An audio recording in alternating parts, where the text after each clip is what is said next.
Okay. Hello, everyone. Can you hear me? And can you see my PowerPoint on the screen? Yes, we can. Okay, thank you.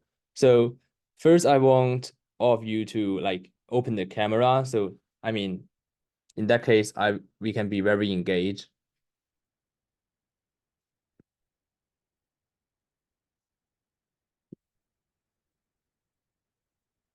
So open the camera and yeah, don't be shy.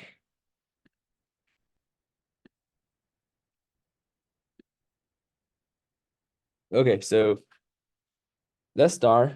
And yeah, so hello everyone. Welcome to the Sino-India Youth Conference. And my name is Connor, and my Chinese name is Zheng Jun, as you can see on this slide. So we have one co-organizer, which is Murphy. And before actually entering the conference, I would like to stay for a little bit in this opening session. So in this part, I want all of us to introduce ourselves, just briefly, because we are all stranger and we do not know each other before. So I mean, in this part, you can say what's your grade, like you are a Y11 or Y10 students, and what language or dialects do you use in daily life.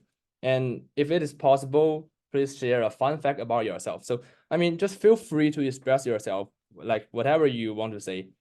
And so maybe start from me. So I'm a Chinese international school student, and I'm a senior student, and I can speak Chinese, English, and Cantonese.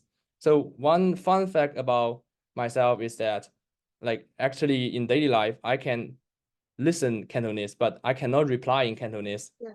So yeah, and who want to be the next one to introduce themselves?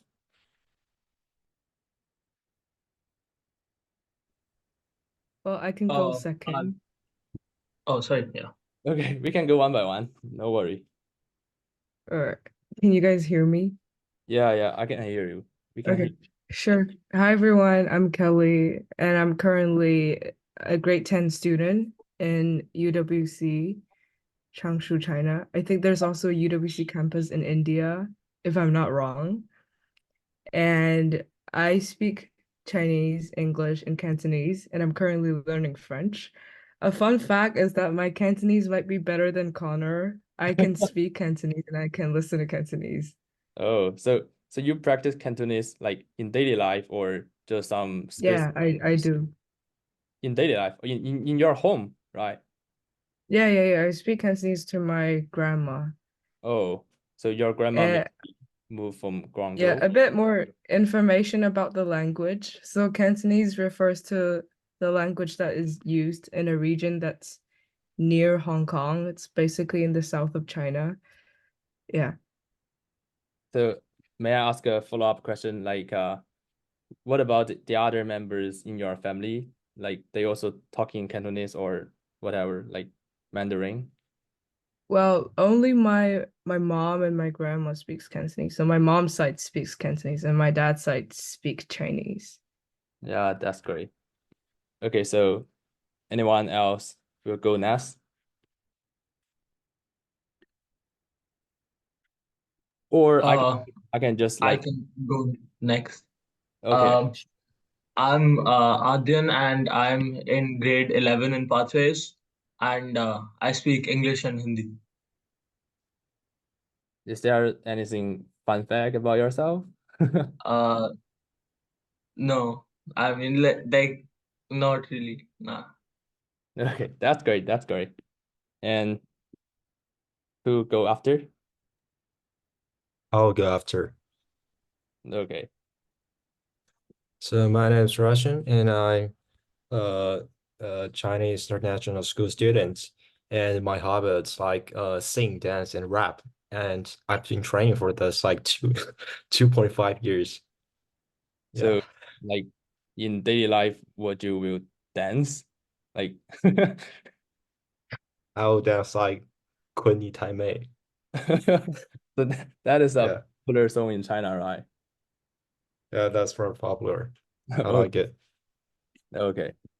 And Yeah, who's wants to be the next? Like, you guys just go one by one. I think that is fine. I can go next. So my name is Ashmita. I am a grade 12 student and I'm also at Pathways. I also study at Pathways. I speak 3 languages. I speak Hindi, English, and Bengali. So Bengali is my native language. It's one of the languages which is spoken in India. There's many languages spoken in India, and Bengali is one of them, including Hindi. One fun fact about myself is that I actually used to learn Mandarin.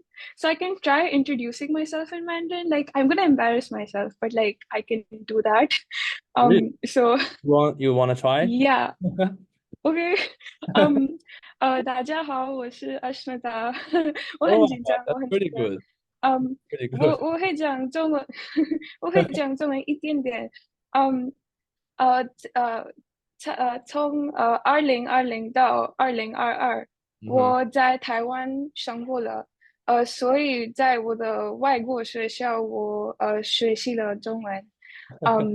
呃呃我觉得我的中文说话不太好，因 Oh, 为 that's 我很久 good, I 我 mean. 很久我很久没练习了。Like I haven't practiced it in a long while, so like I've kind of lost touch with it. But 高中毕业后，我很想继续学中文。Like I really want to continue learning after I graduate. So yeah, that's my fun fact. That sounds great. And I am interesting about it. So I want to ask, like, I know you're in a international school, and like in your school, Yes. outside of the classroom, what language you will use? So in daily life, I do use English mostly. Like I mostly use English to speak with my friends, and Hindi as well, because like in the part of India that we live in, Hindi is very widely spoken. So most of my friends also speak Hindi. So I also use Hindi to talk to them. And at home, I speak Bengali. So yeah. Oh, right. All right. That's interesting. And who want to go the next? I can go next. I can go next. Okay, maybe the Tavisha. I don't know Yeah. whether I pronounce right. Yeah. Yeah. No offense. I'm So so Tavisha, I don't know yeah. whether I pronounce right. Yeah. Yeah. No offense. So My name is Twisha and I'm also from Pathways and I speak 3 languages. I speak English, Hindi, and mild Punjabi. So it's a language that's popular in the northern half of India, and I feel like many of my friends also don't know, but my parents have been speaking it, so I've been speaking it. And my fun fact, I've been trying to think of a fun fact, but I cannot think of one. So I'll get back to you on that. okay. Never mind. That's great. That's great. And who are intertwining just I'll now? go next. Oh, okay. Yeah. So my name is Viveka, and I think all the students here from India are from Pathways, so I'm also from Pathways. I can speak English fluently, Hindi mildly, and I can speak a little bit of Nepali, which is a language spoken from Nepal. So a fun fact about me is that my parents, although we're Indian, none of us are from the same place. Like my parents, my father is from the east and the north, and my mother is from the south. And because India is so large, there's a lot of different languages even within India. So then my father and my mother they speak English. They cannot speak their own, they cannot speak their own mother tongues with each other because they don't know their own mother tongues. My mother is Nepali and my father is, he can speak Hindi and Tamil, which is like a language spoken in South India in a place called Tamil Nadu. So like, did you learn those like dialects or anything like that from them? Unfortunately, I could pick up Nepali quite fluently. So that's probably the only dialect I know. Tamil is quite a complex dialect. It's one of the oldest dialects in the world, oldest languages in the world, and it's really, really complex. So I couldn't pick it up till now, but I'm learning. Yeah, and like as you mentioned, you are from like the Pathway World School, yeah, and I do a quick research and I found that is one of the best international school in India. So I just wonder, like, what is the most popular second language like student in your school will choose? Because I mean in China, in my international school, if a student want to study a second language, they will first choice is English and the second one will be Spanish. So is that the same in India? It is. So where we are, we're stationed in the north of India. So a popular second language is a really common second language in the north of India, which is Hindi. But like you said, a lot of students, rather than learning Hindi, because a lot of us come from the north and are quite familiar with Hindi, we learn, I think it's the same as your school, Spanish. Spanish is the second popular language. Okay, so we are similar. Yeah. And has anyone haven't introduced themselves yet? I cannot remember. So I can go next. okay. Yeah, your turn. I'm Emily from Metro 5 in grade 10. And basically, I speak Mandarin as my mother language. And also, I speak English and Sichuanese, a dialect in China. And one fun fact about me is that I really like Cantonese. Especially Cantonese songs. I think they're very attractive. Oh my God, I think she got some internet issue. But I just can't listen, but I am not able to speak either. Okay, so you said like you like Cantonese, but you cannot like speak in that, right? Oh my God. Yeah, you're frozen just now, so never mind. I can hear you now. I can hear you now. I can hear me now. Yeah. Did you miss my whole part? Like, do I need to repeat it again? I think I hear that you like Cantonese very much, but it seems that I'm not able to speak it. Yes, sorry. Yes. Okay, so anyone else left? And okay, so we will enter the next session. So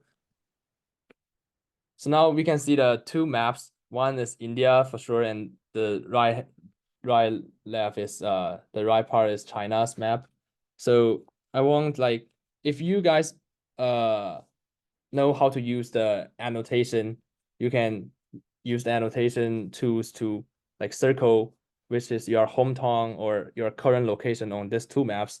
So maybe just introduce like this is a thought experiment. If one like traveler from another country come to your place, like for example for I can't.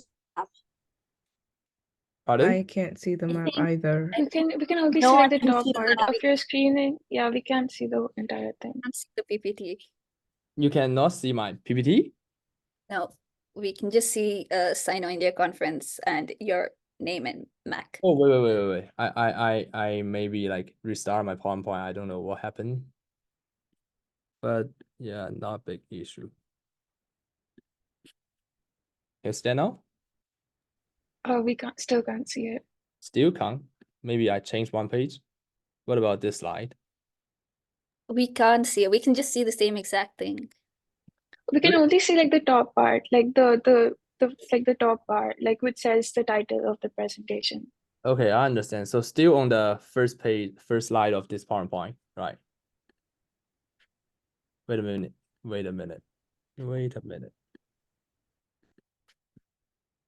That's fine. What happened? Can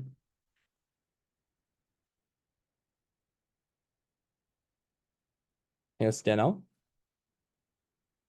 Yes, you can see it. Now we can see it. So I will start from here. So this is, yeah, you see the two maps on the screen.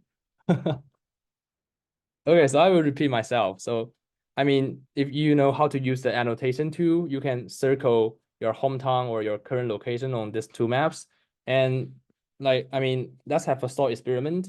If a traveler from another country, like visit your place, visit your location, let's say for 2 days, what's your plan or what's your schedule for him? Like where you will take him to go or what food you will take him to eat, and maybe some city culture you will like teach him to let him be more connected with this city. So basically this city. So basically the last part we introduce ourselves, and for this part we just like introduce our city culture and places of interest. So anything.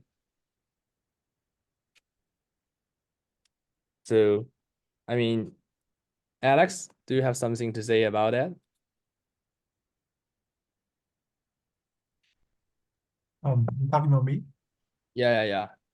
Maybe start from you, Oh, because you also like so near my. okay. So you guys can hear me clearly? Yeah, I can hear you. Okay. So I'll start from circling my current location, which is here. It's like the southeast part of China. It's a port city. It's called Guangzhou, actually. So that is And Canton, right? sorry? That is the Canton, like the hers for Cantonese. Yeah, the province is actually called Canton, Uh-huh. and the Cantonese is a dialect speaking in that province. Mhm. And that's also where our like school located. So our school is called HFI, and it's also located in this country where I live. So actually introducing you guys to my hometown is like yeah, so my hometown is more like um it's like an economic center. Like they got lots of companies here and a lot of industrial centers here. Yeah. So and there are many different people here. So it's like definitely a very, very large city. It's like a cultural hub. Like there are people from different background here, definitely. And actually myself, like my parents are from other inner provinces. My parents are from here, from Guizhou, Yeah. and they went to college in Guangzhou, and they stayed there. And I was born in Guangzhou. So there are a lot of different people in Guangzhou, and yeah. Thank you, Yeah, Connor. I think that's pretty good. Yeah, and that's like in line with what I say. Like one thing can reflect that is that Cantonese is like, I mean, from Guangzhou, but actually in Guangzhou not many people can say Cantonese. It's like maybe just Yeah, one third of people can say Cantonese, and all other just say Mandarin or their own dialects. yeah. A lot of immigrants are living in Guangzhou currently. Yeah. And anyone else want to share something about their hometown, like maybe from India? I'm more curious about that.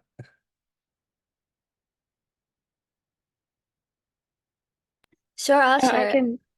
Okay, you Ashita, go ahead. Yeah, Ashita, go ahead. it's fine. Okay. After me, you can go. So, so we're like all of the students from Pathways. We're all currently located near Delhi. So like people have circled it over here. So we technically aren't in Delhi. We're in a city named Gurgaon, which is right next to Delhi. It's also it's also a very important city in terms of the economy. Like there's a lot of big international companies which are in Gurgaon. So it's like a hub in that sense. But I can talk about where my family comes from. So my family comes from this state in India named West Bengal. So I've kind of circled it already in like purple pink. So my hometown is the capital of West Bengal, which is called Kolkata. And Kolkata is a very cultural city. Like it has a lot of history associated with it. Um, just to give you some context, like in the past, India was actually colonized by the British. So, Kolkata was like one of, the British colonies, like major cities. So there's a lot of history associated with that. But then also like the culture in that area is also very rich. And, West Bengal is sort of known for being like very culturally, very rich. So, if any tourist were to come to Kolkata, I would probably take them on a tour for like all the monuments and like sightseeing places. But then one of the things that I would make them try is the cuisine. Like the food is so good. Like one of the parts about my culture that I'm the most proud about is the food.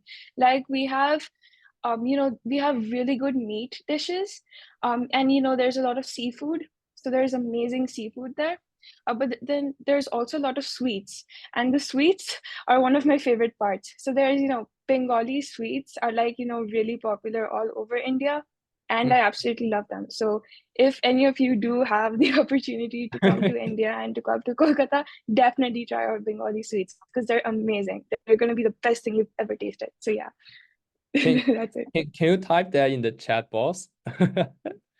Yeah, sure. Yeah, I like it sounds like pretty good. I want to try it and when I can go to India. And like what about like the North China? Everyone come from North China?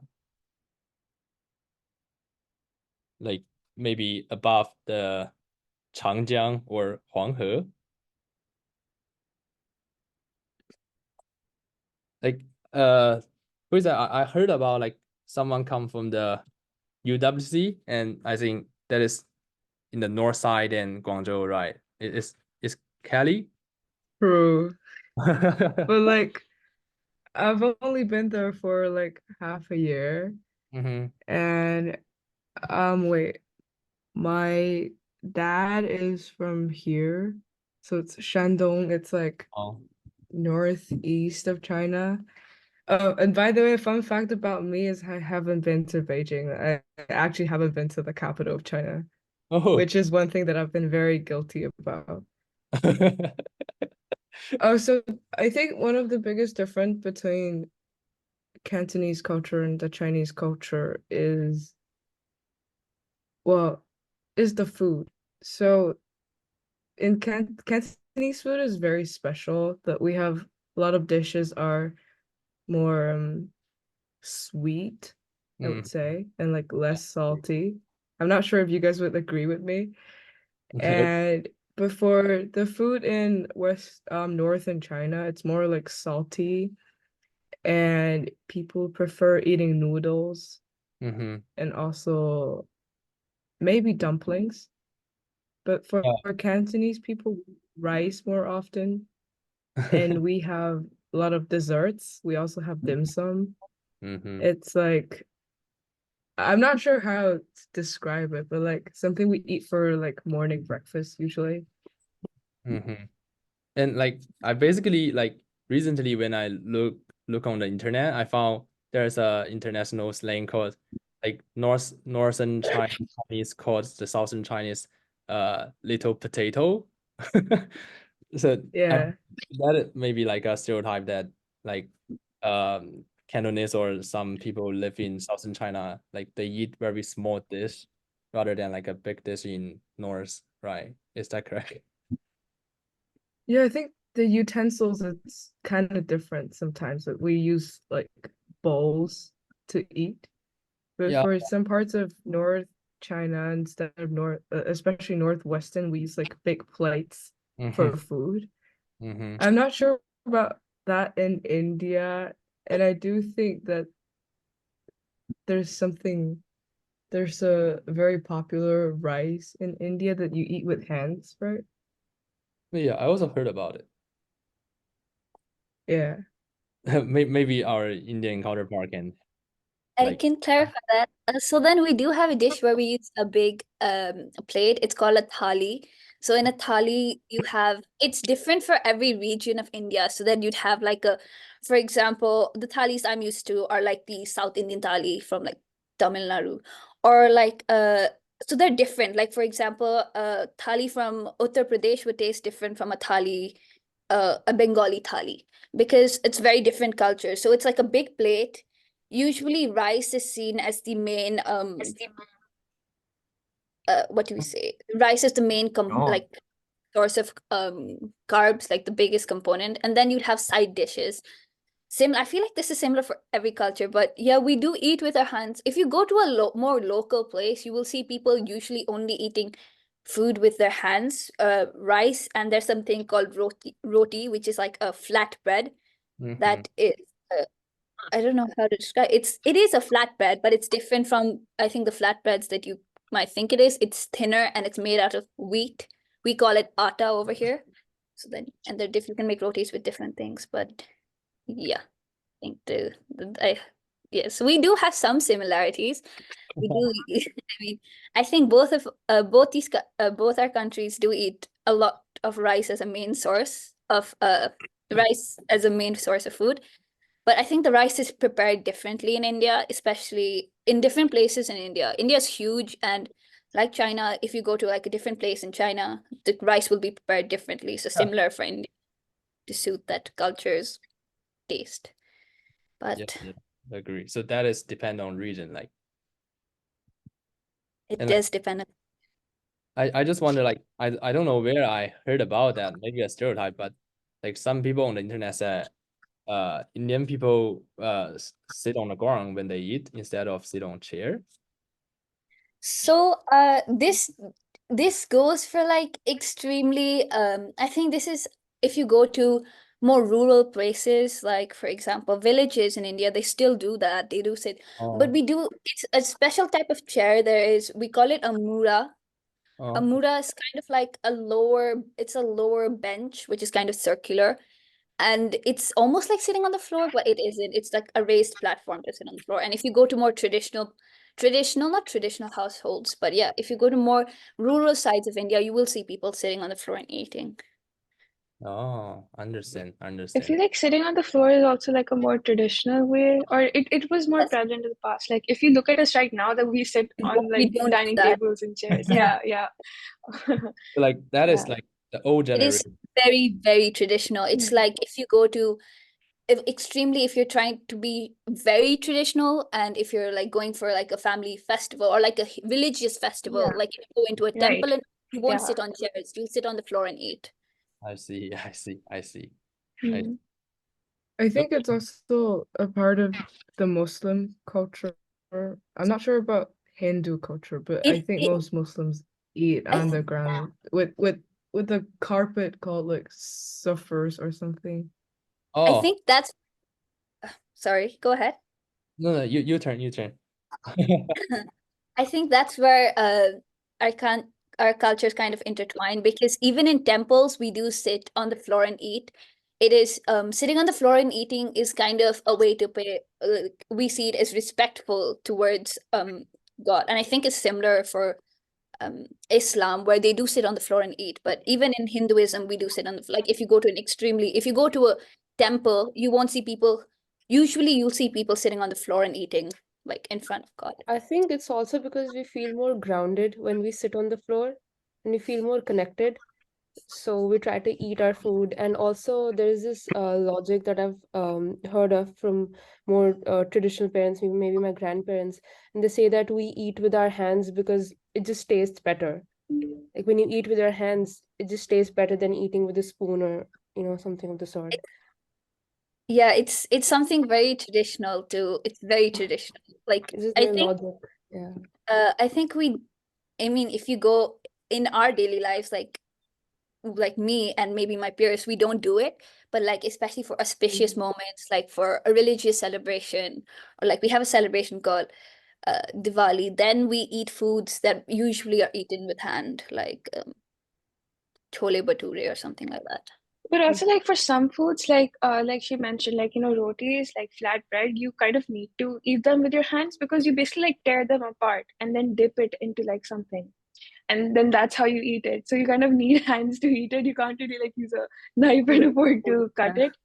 it. Like I've okay, like Indian food is pretty popular like internationally, like on the internet and everything. I've seen foreigners like eat like naan and stuff. Like naan is very popular. Is it popular like in Indian food like overseas? Because I keep seeing people like on the internet go like, oh my god, I love naan bread, and then there's like this entire meme of Indians going, oh my god, that's not called naan bread because naan is a type of bread. So like, is that a thing? Yeah, yeah, and like I I think so. I just wonder, the celebrations you mentioned before, is that like influenced by religion, like Hinduism or not? To a large extent it is. And also like for different, okay, so like we've mentioned, different parts of India have very different cultures. And even though like if you take Hinduism for example, like Hinduism is really prevalent, like the biggest religion in India, but then each state has their own sort of twist on it. They have their own version of Hinduism, which is kind of inspired by their culture. So each region has, their own festivals, and they, to a large extent, are influenced by religion. Like we mentioned Diwali. So Diwali is also a religious festival. And then if I talk about West Bengal, then they have this festival which is called Durga Puja. So basically, it's a festival where we're worshipping goddess Durga.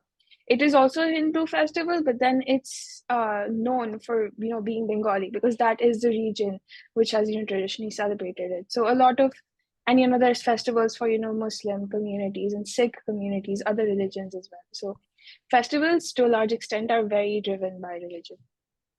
Oh, And a lot of these festivals are also based on historically India's been a very it's been a country for farming.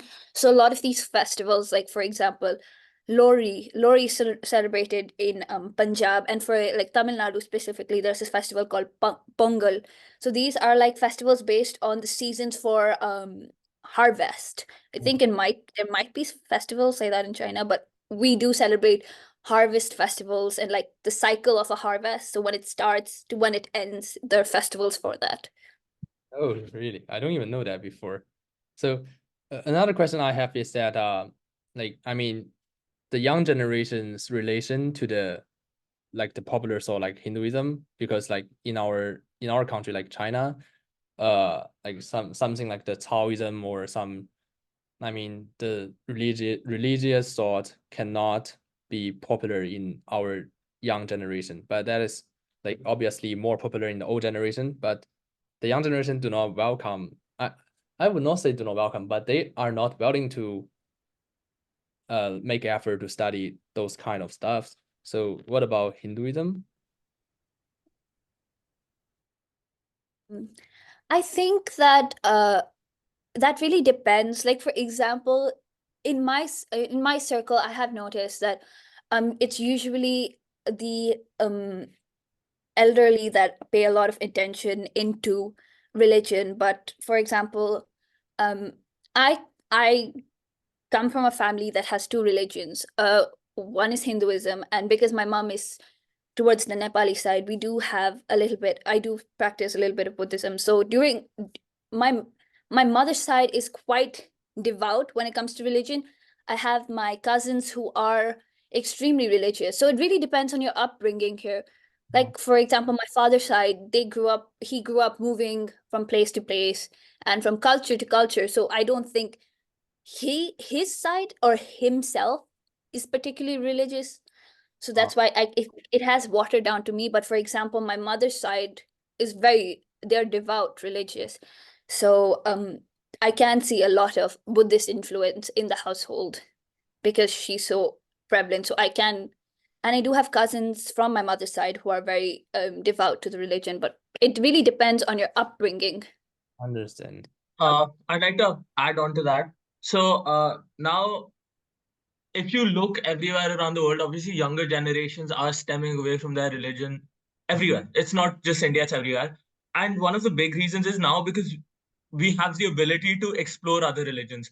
In the past, if you look at Indian history, if someone tried to go against Hinduism or try to explore other religions, it was looked at as something terrible, like how dare you turn away from your own religion. Now younger people have the freedom to believe in religion, not to believe in religion, understand different religions, and that's why many young people are not as attached to Hinduism as older generations. Yeah, we pretty agree. Like, I think it's also a line between spirituality and being religious. So, like, we might not believe in all the deities or gods that Hinduism worships, but we might still believe that there is a higher power in the universe. So, I think it is also about spirituality versus being that religious that our parents or our grandparents were. so like I know that like as you mentioned, like family play a very important role. In the next generation's education of this kind of religion. And does school like act as a push factor for students to learn about like Hinduism or something like that? I think our school, since it's an international school, we do have people following multiple religions in our school, and pushing forward or teaching one specific religion might be seen as kind of controversial because it's not a school for the religion, it's a school for international students that practice different religions. So for example, our school has a huge body of Hindus, but it has a huge body of Christians and Muslims alike. So our school really doesn't push religion to us. Oh, I think it's something that they I take. disagree. So I'll give you my reasoning. So we we recently, a bunch of us, we went to so we have these school trips which we go to where they take a bunch of, like, they take all of us to a trip, they make us go camping and all of that. And as an international school, it's the duty of the school to not push forward a certain religion, because it's about accepting every religion. That is, they can't be like, okay, we're in India, we're gonna push Hinduism or whatever nonsense like that. It has to be like, it can't push a religion unless it states that it is a religious school for the religion. But in the trip we went, uh, it was primarily focused on going to understanding Hindu history and all of that, which was not okay. So I would like to disagree with the school point, but yeah, thanks. okay, very interesting. Actually, sorry. There's even a controversy in the international school about a religion.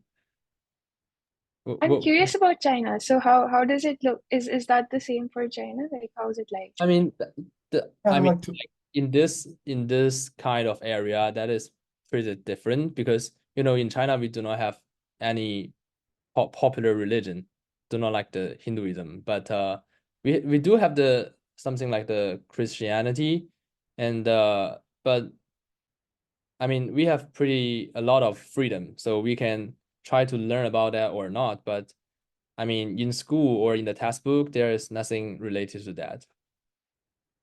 No, there isn't. Actually, just Connor, I'm sorry, Connor. So I have something to add on about like religion in China. So actually, we have this sort of a freedom to choose our own religion because, what's a harsh truth, actually? So like the Communist Party, this might be a little sensitive, I'm sorry. So the Communist Party in China, actually, they don't promote the spread of religion, like spread of any religion, including Buddhism, including Christianity, because so like this communism thing, it promotes atheism, actually.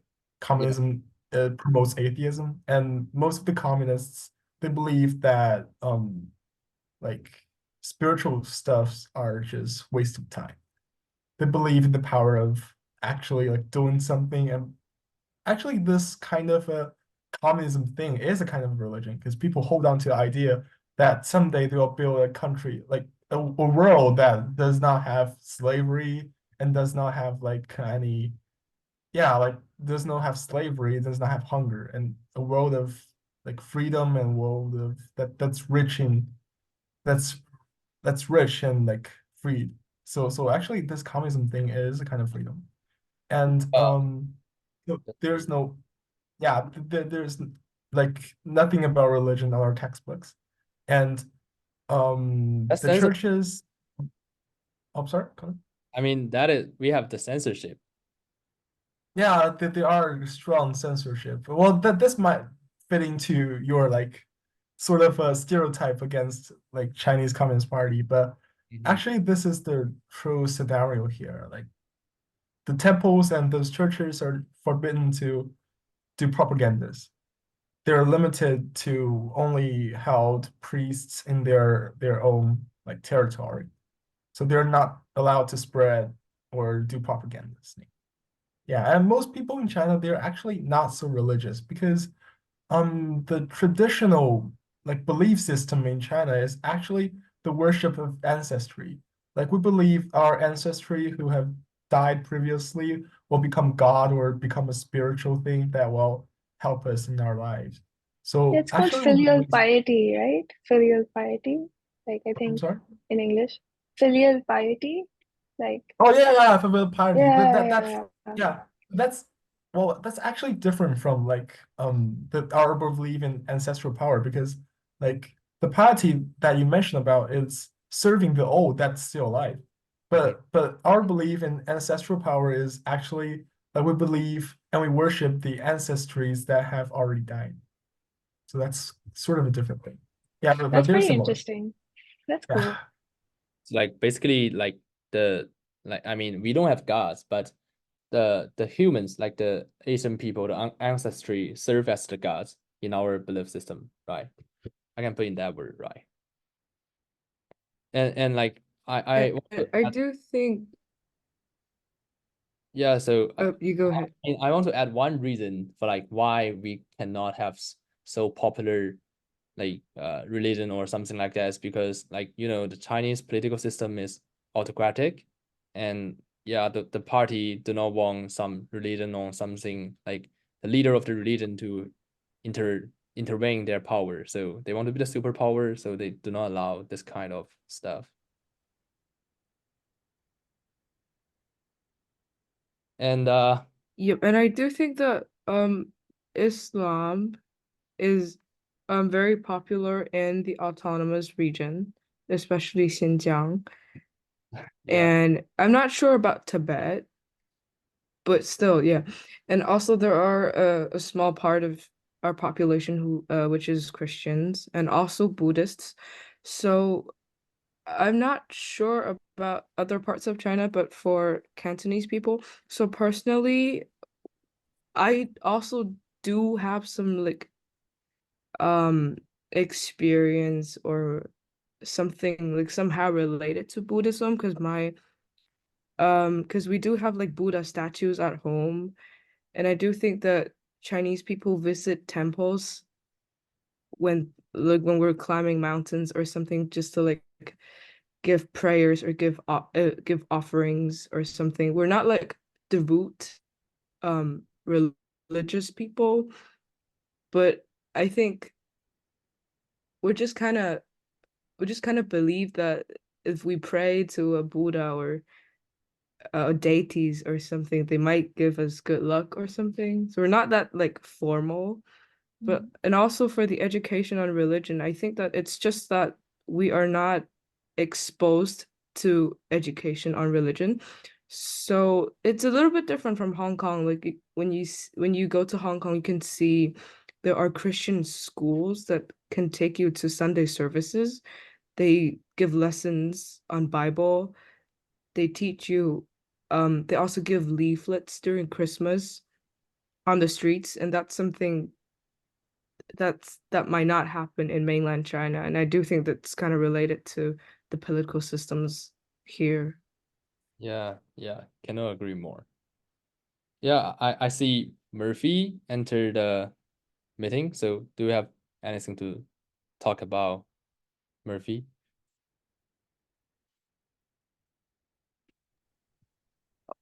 Yeah, of course. Everything we've talked about here is very interesting.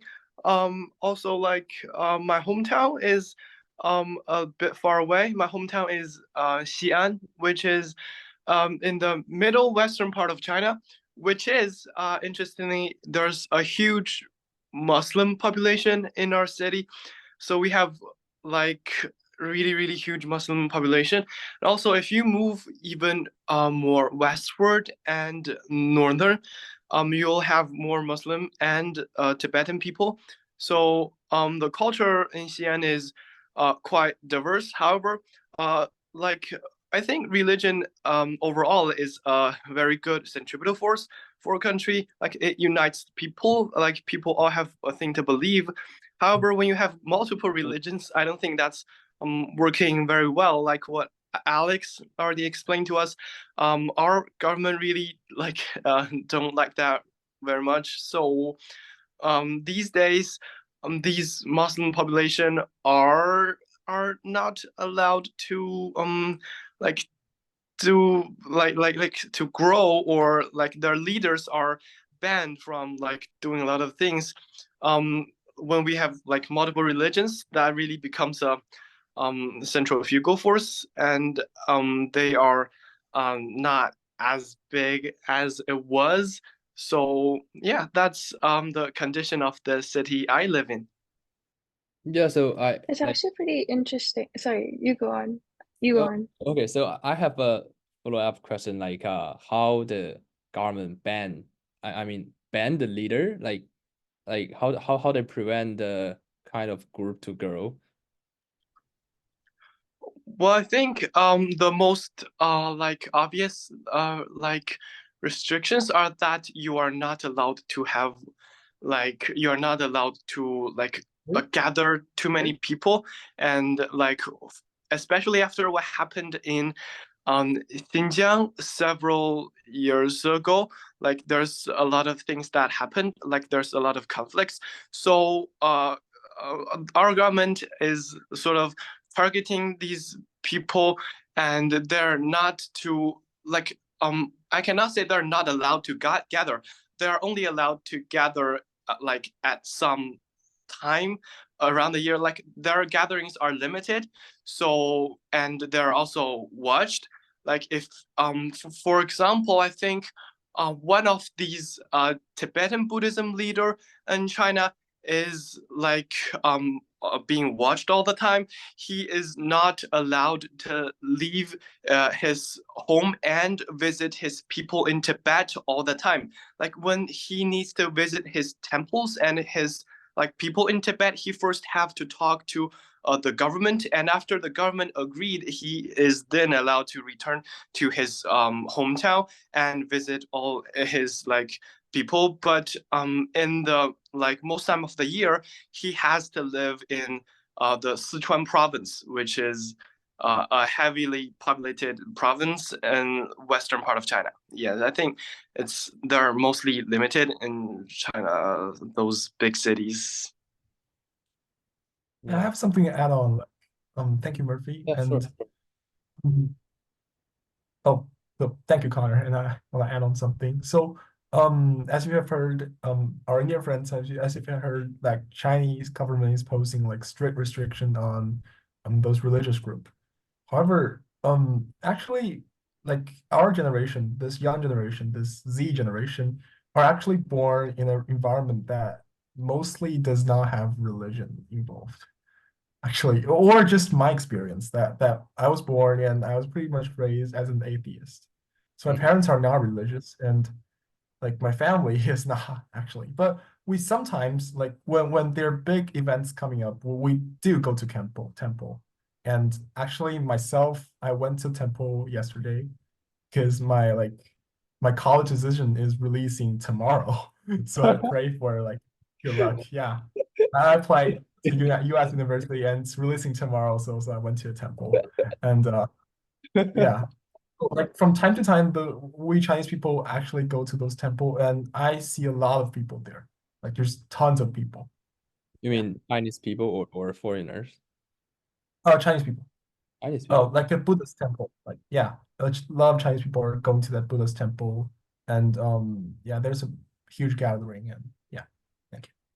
Okay. It's pretty interesting actually, because for India, like one thing which Indians in general are like very proud of is that we're like united. We have like so many different cultures. There's like so many different religions. Like that's something that the country like in general is pretty proud of. I'm not saying that.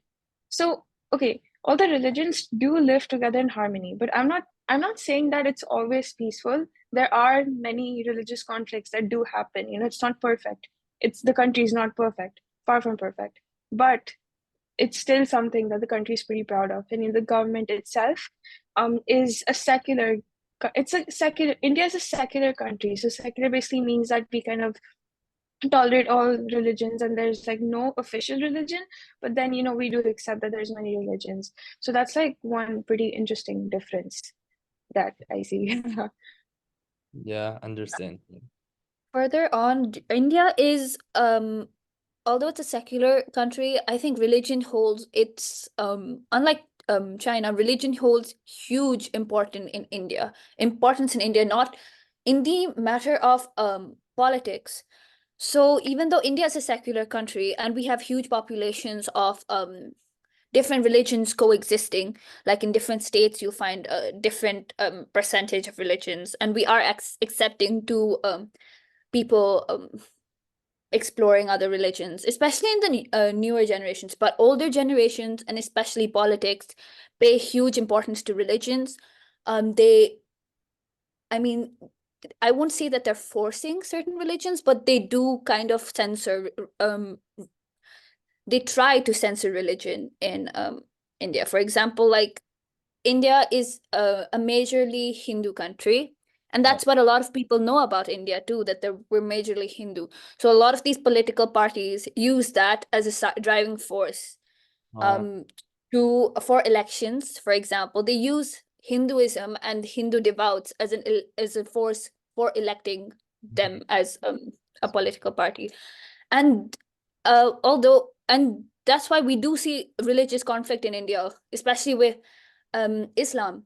Islam is also holds a huge percentage in India. Hinduism and Islam are quite one of the two most influential religions in India, and we do see conflicts with each other. But in the newer generations, and I think generations that are becoming less politically colored, I do see there's a lot of acceptance. But if you look at India as a whole, although we're a secular country and we do accept all religions, we do see a lot of religious conflict in India.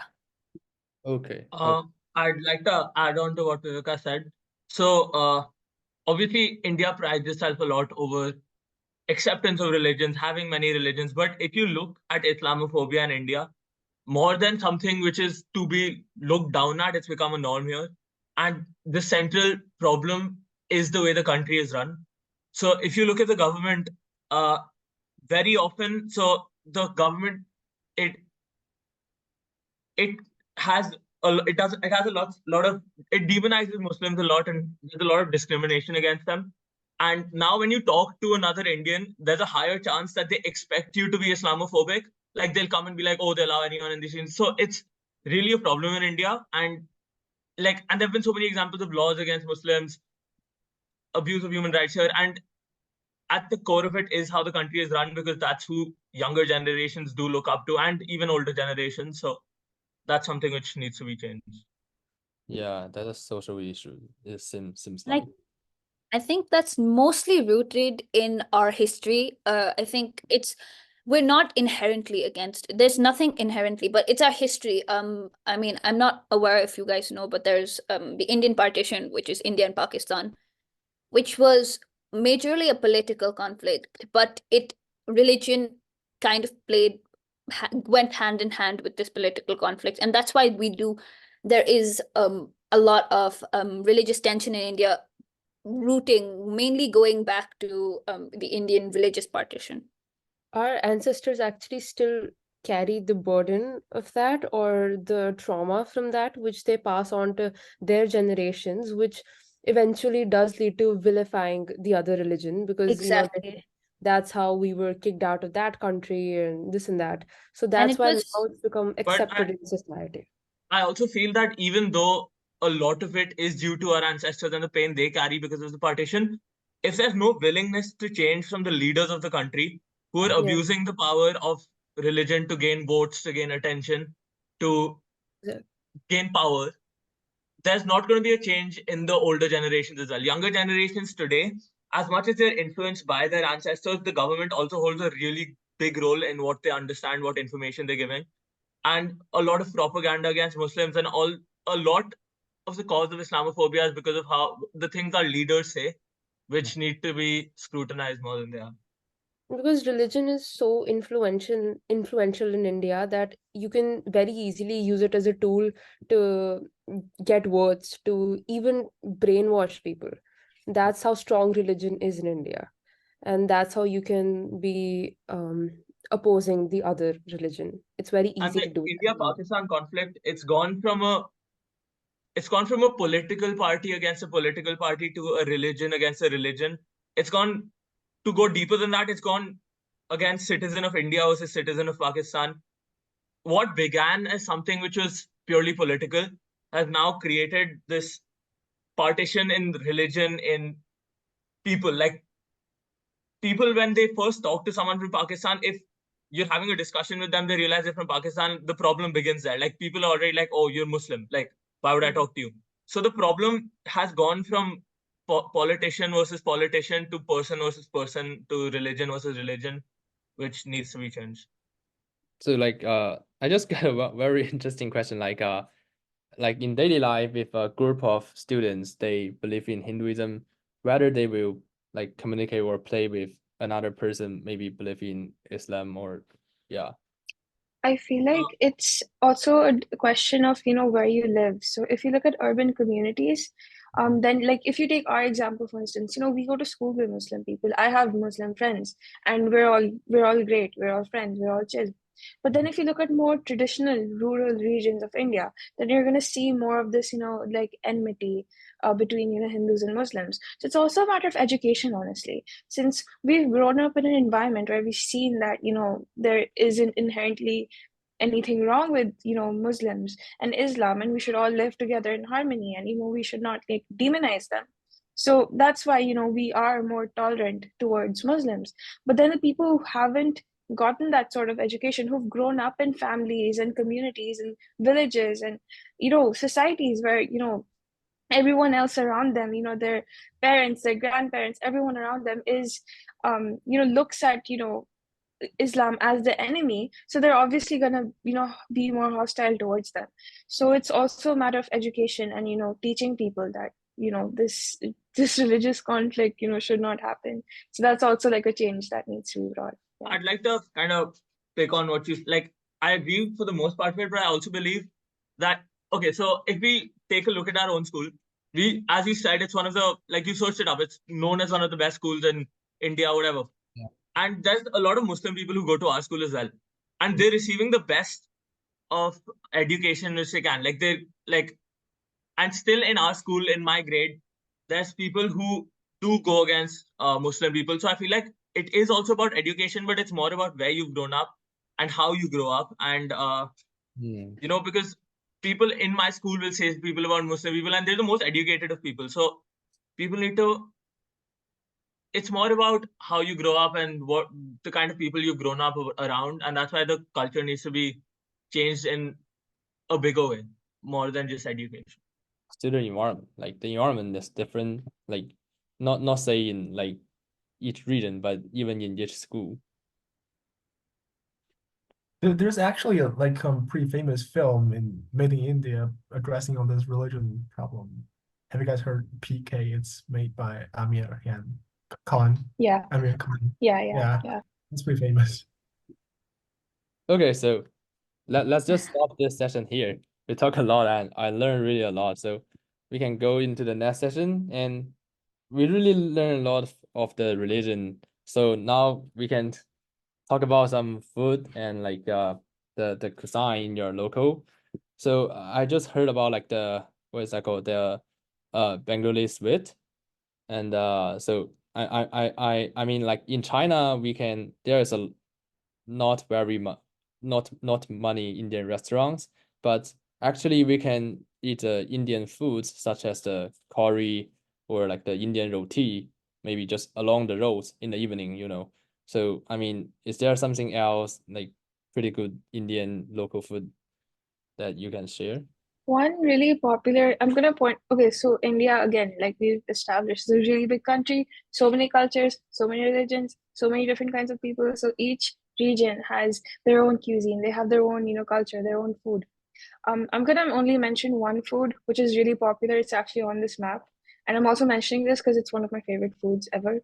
It's called biryani. So biryani is basically a rice dish which has meat in it.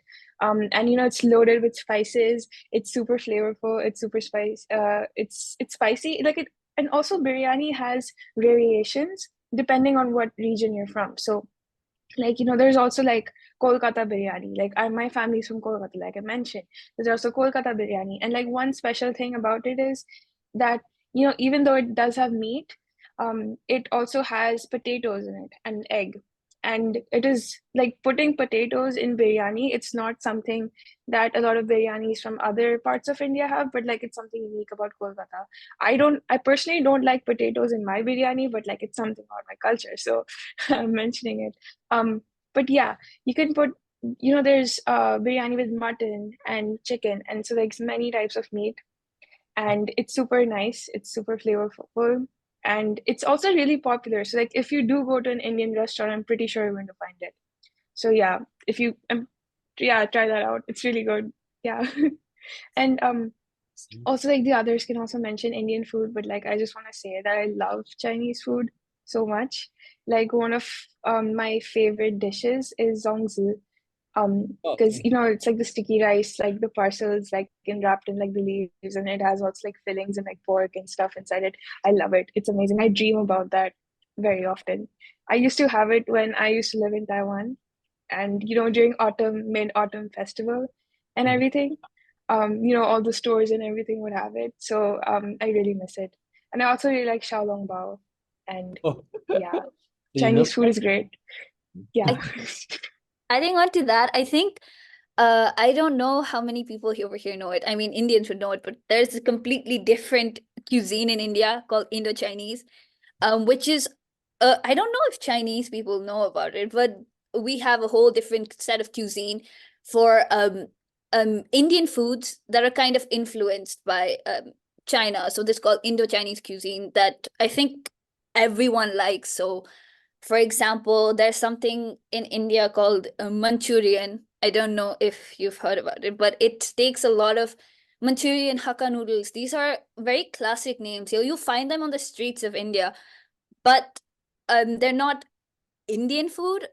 Like they're not traditionally Indian. Like you won't see like people 50 years ago, 100 years ago eating it, but it's become such an influential part of Indian cuisine. And it's got a whole subspecies of like it's called Indo-Chinese food, and there's like Indo-Chinese restaurants all over India serving like special foods like Hakka noodles, chili prawns, and chili chicken, stuff like this. So One interesting thing about Indo-Chinese food is that like it's whenever like if you say Chinese food to the typical Indian, then they're gonna think of Indo-Chinese Indian cuisine. Chinese But the food. thing, yeah, but then the thing is, it's nothing like traditional Chinese food. Like Exactly. it's nothing like the actual I think Chinese food. it has influence from China, like a lot of the Mm. noodles and a lot of the preparation style for how they cook the chicken and etc. But it's just packed with Indian flavor. Like if we were to give this to like one of you, you would not think it's Chinese food. But if we were to give it to an Indian, they'd be like, yeah, it's Indian Chinese food. Oh, Yeah, really? basically. I haven't heard about that before. That's And so it's also been influenced, I think, again, I'm not super educated on it, but I think it's been influenced by certain parts of like China. Like if you call Hakka noodles, and Hakka noodles, I'm pretty sure it's in the Hakka region in China. And then, there's like, you can get Szechuan sauces and stuff, which are chili Yes. sauces. I'm pretty sure that's like Sichuan Sichuan, cuisine. yeah, So it's from yeah. so it's got origins from different like different cooking styles in China, but it's kind of watered down to its own Indian type cuisine. So that was interesting. Yeah. Oh, oh my God. I first heard about that. The Indo-Chinese food. For one Indo-Chinese dish, I think you guys have something like spicy shrimps or lobsters or something. Yeah, yes, we do. But I mean, you won't find that more mainstream because again, eating shellfish in India is quite like it's like if you go towards this north or the center of India, it's very unlikely you'll see shellfish in like an Indo-Chinese stall. But like if you go closer towards the sea, like for example, if you go towards like a region called Goa, which is towards the southeast of India, so then or like Chennai, for example, Tamil Nadu, where I'm from, and you go to an Indo-Chinese store, you will see prawns being cooked and served with like, yeah. I see. I have a question for our Indo friends. Do the Chinese restaurants in your region serve fortune cookies? They don't actually. I mean, no, I it don't depends think on. I've seen. It depends, I guess, yeah. I haven't seen any fortune cookies It depends on personally. the establishment. Like, for example, if you go towards like a local street vendor serving Indo-Chinese food, it's like 0% that they'll even know what a fortune cookie is. But like if you go to a higher up establishment where they're serving like where there's like Michelin star chefs serving Indo-Chinese food, then you will come across fortune cookies like I have. Or if you go to like a hotel, you will find. Well, actually, fortune cookies are invented in US. They're not like traditional Chinese food. Yeah, exactly. It's more of an American thing, I think. And yeah, personally, I haven't Oh, I'm pretty sure there are restaurants. There are restaurants which serve fortune cookies in India. But yeah, it's more of an American thing, I think, It's fortune cookies and it's like a very high up establishment, like a really I guess like you'd see in hotels, not like like in luxury restaurants. I exactly get in it, like yeah. to Yeah. just to I don't think a lot of the Indian population knows that fortune cookies are not actually Chinese. So, and I do think that because of movies, they do believe that it is Chinese. So when you get a Chinese meal in a higher up establishment and ends with a fortune cookie, it makes sense. So Okay, okay. Is there anyone else want to share with their local food? Like I mean, we can have one more people. Yeah. Well, do you know what is Guangdong famous for? Well, like we are famous for eating different kinds of insects. Do you know? Insects. Insects. Yeah, Yeah. like many people they will like to eat maybe even eat a mouse. But it's like maybe some coach because like in the like Asian Guangdong is kind of humid. The weather is like is because it's very hot and humid, and it's quite not comfortable for human to live. So they eat so for Asian time they kind of eat such insects because they do not have other foods to eat. And but also in when we enter the modern age, our dishes and meals we cooperate like Western cultures. Like our dim sum is kind of just is kind of cooperated with the Western culture, just like kind of cake, and but with Guangdong's indigenous food. And it also have some special soup. Our soup will like cook for like 3 to 5 hours. Very long run, and like mm, and that but and they were very hot when you taste it. But it's kind of it even has kind of medicine function. It can maybe help you to like for in Cantonese 降火, like lower your it means like lower your fire in your heart. Maybe because some people they uh, they have some problem in their mouth, but if you eat that kind of soup, you get you get better. Yeah. Yeah, I think like that is not like lower down the fire, but I mean that is make your, for example, your stomach ache. You know, there when you eat a lot of like, for example, the fired food like the chips, you will like have some illness. Like maybe you will like have some dot on your face. But when you like drink the soups, like Johnny said, it can make your inner part more balanced. So you can like, how to say, avoid some sickness. And that's a kind of way for Cantonese to keep themselves healthy. But I mean, I'm not like born in Guangzhou, so I really doubt whether that kind of soup can function or not because I haven't I mean so far I haven't drink any kind of soups in Guangzhou, but I'm pretty healthy. I think. I I think something like that is similar in India. Also, it's basically recipes to reduce acidity. So we do see that in India too. Like for example, there's herb called hing, which is usually served if you're having like an acid reflux. So when you eat really spicy food and then you suddenly feel like kind of pukish because it's like because the acids in your stomach's kind of coming up. So then you drink food like hing, and there's something called hajmola, which reduces the like acid inside your stomach. So it neutralizes the acid. So it is similar to the soup in Guangzhou. So it has the same effect. So we do have something like that in India too. So like Yeah, and there's also like recipes, not recipe, like sort of like recipes that like the elders in a family would probably give us, which would also have like these medicinal benefits.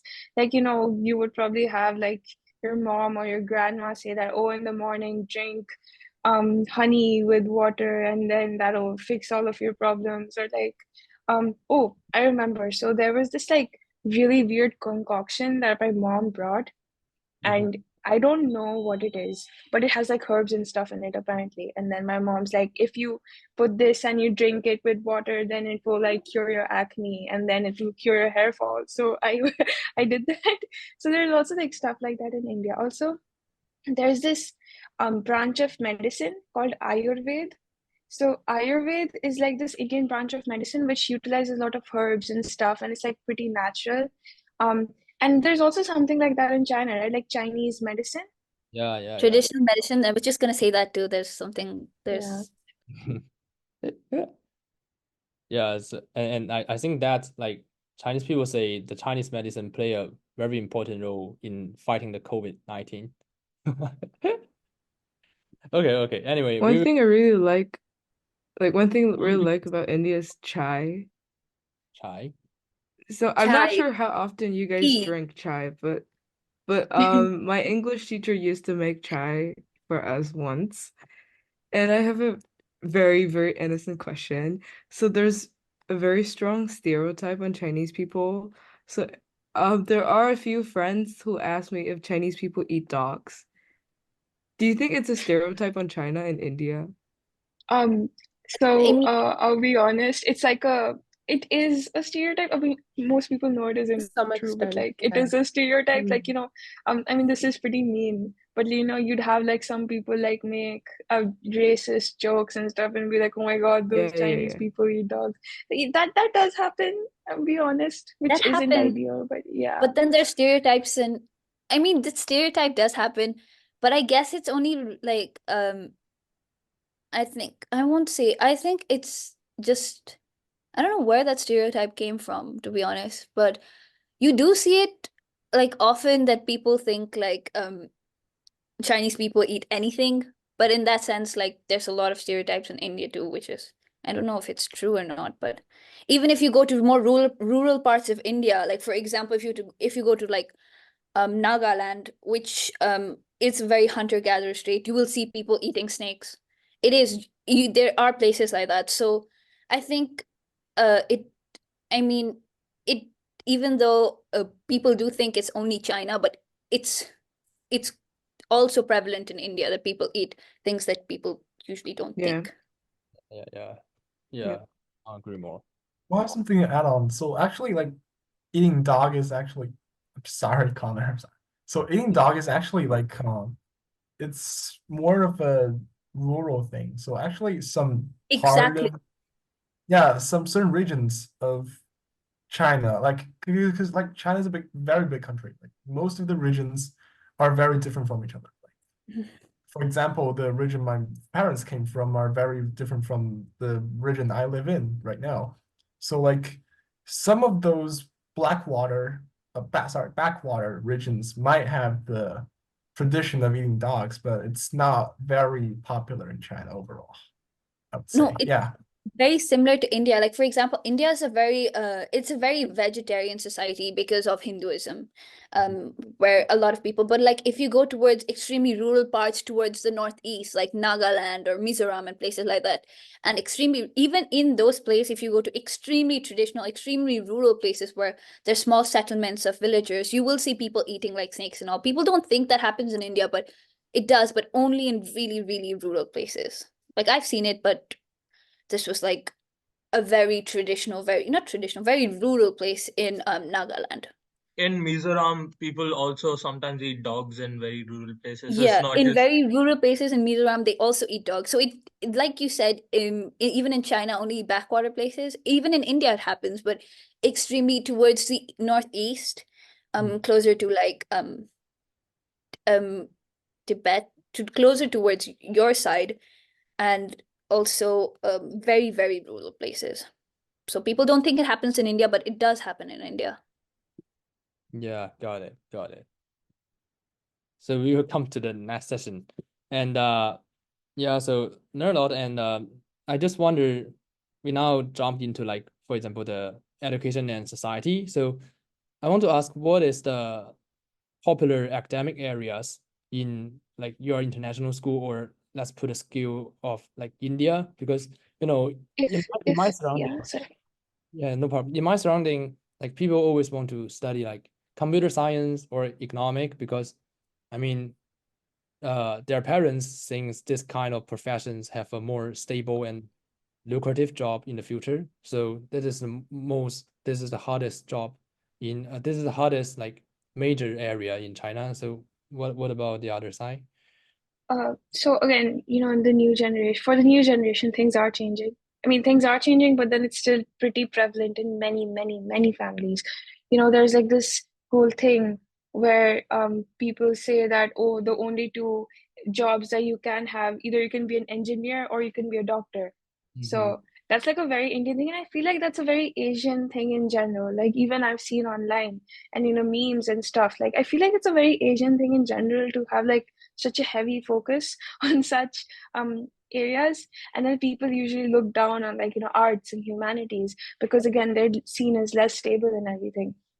So in traditional families and even in non-traditional families, it's like a very deeply rooted mindset in many, many, many Indian parents. And I feel like honestly that's and a big reason for that is because I feel okay, one is because stability, of course, which is the same. It's the exact same in India as well. And second is the huge population. Now, because of the huge population in India, it's very hard for the average like students to get really good opportunities because there's so many people competing for those like small tiny places. And education is seen as the way for um Is that I'll just continue, yeah. you have So like education is seen as the golden ticket for many families to get out of poverty. So basically like a lot of families are the mindset that if you study hard and get into good university, your life is set, like your life is perfect after that. So that's and that I think that is the case in China as well. Like I've heard about the Gaokao and stuff. So in like public schools. So that's a mindset that is very rooted in India as well. We go to an international school, so like our curriculum is different. Like we have the IB curriculum. And I feel like the whole thing about whether you have the freedom of choosing other subjects which are not sciences, that depends on each family. Like me personally, I want to pursue computer science, but that's because I genuinely have an interest in it. My family has been like pretty supportive, but then I have many, many friends and many peers whose parents are not as supportive, which is really unfortunate, but that's how it is. Yeah, I see. Similarly, like even for me, I'm a very artistic person. However, my passion lies in biology and biotechnology. And although throughout India and especially more traditional mindsets, they'd prefer me pursuing what I want to pursue, biology and all. My parents actually wanted me to pursue art for a long time because they were like, that's where your passion lies, which is very unlikely. I mean, I'm very fortunate to have parents that allow me to pursue art, but it's not common. It's not common to see in especially because there's a lot of strain and vigor on creating engineers and doctors, as she said. So we have multiple exams for that. We have JEE. We have multiple exams for CBSE students, which is the main board in India to pursue that. But thankfully for me, and my society, where my circle is, which is gratefully a very privileged circle, we are allowed to pursue things other than art, but other than engineering and biology, like being a doctor. But Yeah, I see. So I just I'm want curious to hear about how it's like in China. Yeah, go on. I want to hear in about China, so like basically, yeah, so like you say, international school is not like in the same path of the traditional Chinese high school. So like I mean, actually there is less competition in international school. I mean, if we compare that to the Chinese Gaokao, so there are the best public university in China is like Tsinghua and Peking University. So if you want to get into that kind of university, you need to be like the top 50 in your province. And that's really, really hard. So, but I mean, if the parents just like look on the ranking like QS or something like that. If you want to get into a university in America that is have the same rank as the Peking University, the difficulty is much more like different. It will be much more easy to pursue a same rank university like in America than in China. Yeah, so that is the Well, situation. actually, I think okay. Yeah, no I problem. think that's sorry. Am I frozen? I don't know. I can hear you. I can hear you.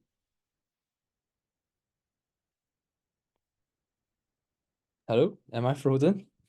No, I thought Alex wanted to say something, so I just waited. Oh, Yeah, thank you. So I think so personally, I think like this choose of majors related with employment, because like actually in China here, most family want their kids to go into college because they want theirs to have a good job. So, and actually the financial situation here in China is pretty, I would say it's pretty poor actually, like right now, because the pandemic and also the lockdown policy, like huge influence. And approximately, as far as I know, so for young people, actually 20% of them are actually unemployed right now, or just a few months ago. The data might not be updated so well, so might be like few months ago, but actually the employment problem is actually pretty huge here. So a lot of young people are unemployed. So that kind of forces other young people to choose a major that's more easy to find a job after graduation. So the STEM subjects such as biology and like chemistry and physics, more people are kind of forced to choose Dutch major. And I personally, I'm a bio major, but I'm very interested in history. I want to study history in my college, but my parents kind of want me to do biology because they think it's more sort of practical, and that like yeah they want me to study biology because they think biology actually creates something but history does not. Well, I strongly disagree with that. But yeah, the employment problem is pretty huge, and I think I might actually study biology. yeah.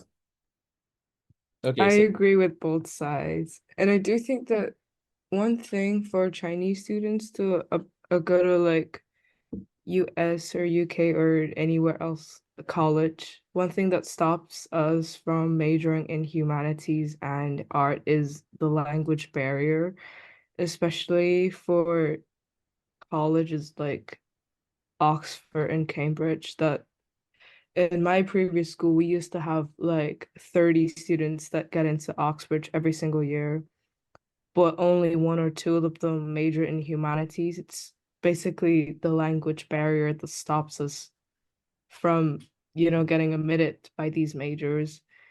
And I do think that one thing for public school education is that we Chinese students are not actually exposed to art and music resources that much, that we have very limited art and music resources, and also our history and politics courses are a little bit different, that to be very honest, it's more about brainwashing, and it's sometimes one-sided. And yeah, I do think that even in international schools, most Chinese students are going with biochemistry, computer science, engineering, and also economics. And that's like it sounds like a stereotype, say like Asians are good at maths or something, but I think that's kind of true, that we're going more with like we're leaning towards sciences, but there are also a part of our population that are really passionate in sociology, something like feminism, and also literature. yeah, I agree. I'm this might be like slightly off topic, but then it's on society. So you mentioned that your like history textbooks and stuff are pretty one-sided, and it's more about brainwashing. So I know that in China you cannot access a lot of websites on the internet. Like you cannot access like I don't know like Facebook and YouTube and stuff like that. And it's mostly based on like Chinese social media, such as like Weibo and stuff. So how, like, what does your access to the internet look like? You can't access Google, I see. So it's like Baidu and stuff, Yeah, right? I'm using VPN right now. It's like we can't get access to Google, no access to Instagram, Snapchat, WhatsApp, and Do you guys still sometimes use even it though? Spotify Sorry, go or on. something. Like the VPN is probably like 200 RMB a year. Like it actually costs a bit to get access to, and sometimes it's not stable because the government will like check on the websites or the VPNs at a certain frequency.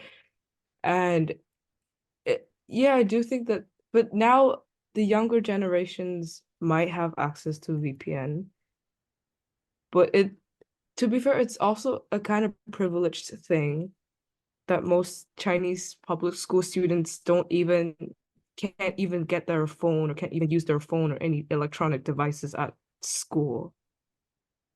Yeah. Yeah, so like the VPN is like just like a tool to help you to cross the Great Firewall for Chinese internet. But the situation is you cannot, for example, our school can like add a VPN to their Wi-Fi, the school Wi-Fi, so everyone can use that.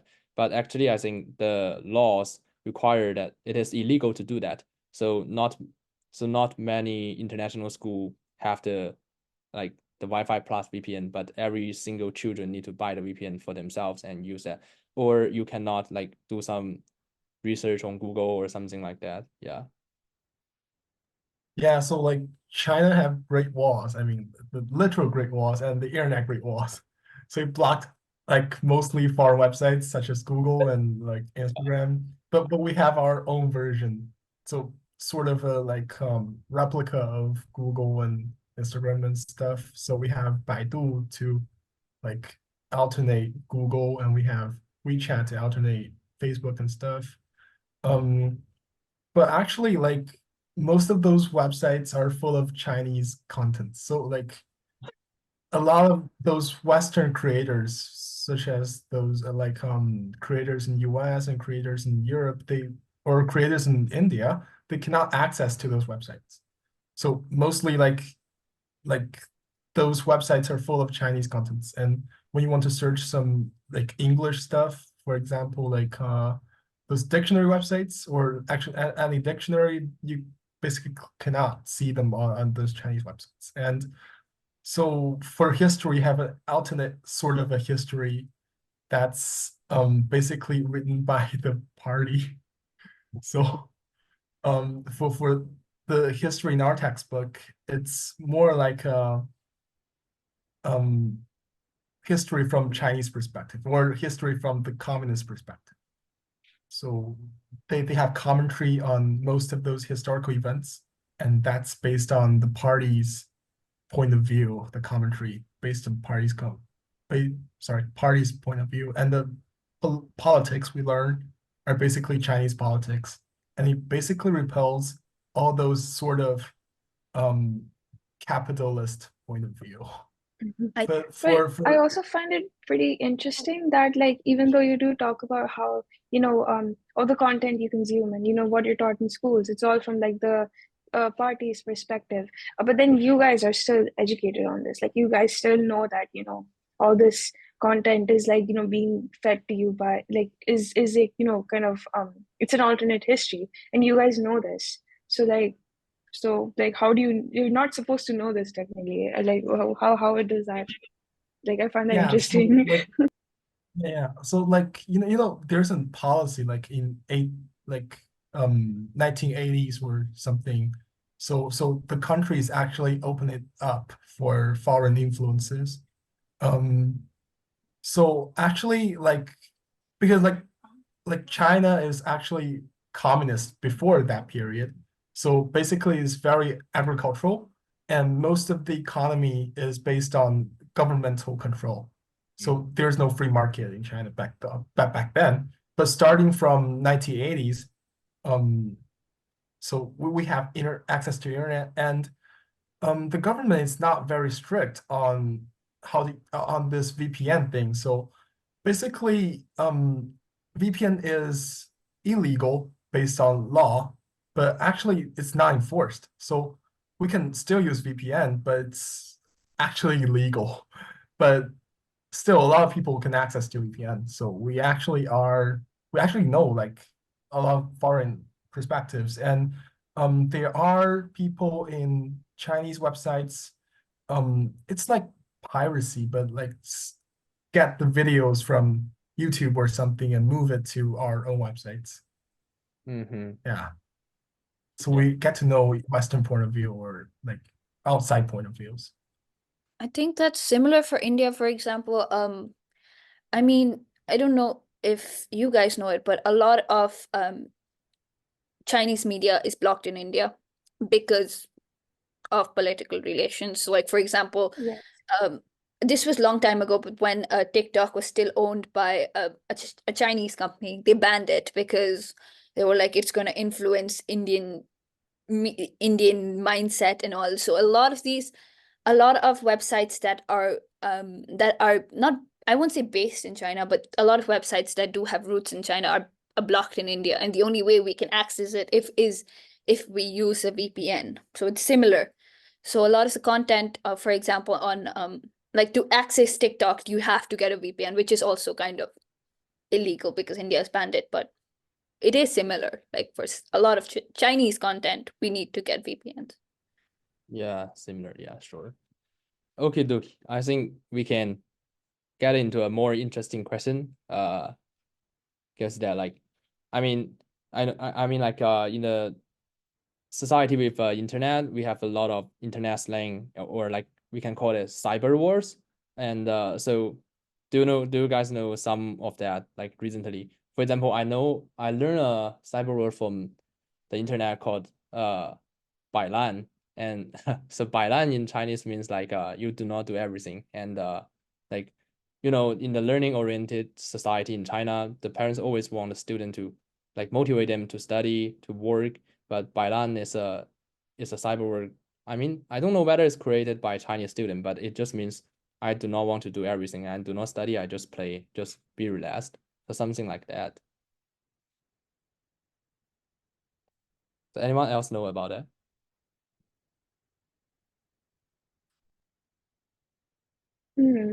That's I actually like. See, the thing is, at least for me, and a lot of in the international schools, I guess we usually use a lot of like internet slang, or like the internet slang that we used is usually like English or westernized. Like, you have Gen Z slang going on, like in English, which is mostly, I guess it originates from the internet or the US, the internet mostly. So we use a lot of that even in daily life. Like, so, but if I think about, slang words in like, Indian languages such as Hindi, I don't think I know. I can't remember any at the moment. I'm pretty sure there are, but I I think can't I can give a give few. the For other sense. example, I can also give a few. I think so. So we say jugar, which is like it's not a really formal word. It's something very, very informal. This is like, you wouldn't say that like to a teacher or respected adult until you're like really close. It's not a bad word, but it's like to say like when you just like a hack, or you just make something up at the moment. Like I did this like using jugaad means like I just quickly did it, or did it like shabbily. But this, I don't know if someone else can explain it, because I have like a terrible Hindi accent. So I think I didn't explain it for me. No problem. So, jugaad is like, how do I explain this? It's like when you get into a situation, like, wait, it's like, it's like an easy fix to a solution. Like it's like there's a problem and you're trying to fix it in a really like not proper way. Like I feel like the best way to explain this would be with an example. Yeah, like Like if I'm in like a situation where I need to submit like 3 papers all at once, and I'll be like, it's okay, I'll just do some jugaad. Means I'll just like make something up. I'll just like do it shabbily, but I'll be able to do it. Like I'll quickly do it or something. I don't know if that's an explanation, but yeah, that's how you'd say it.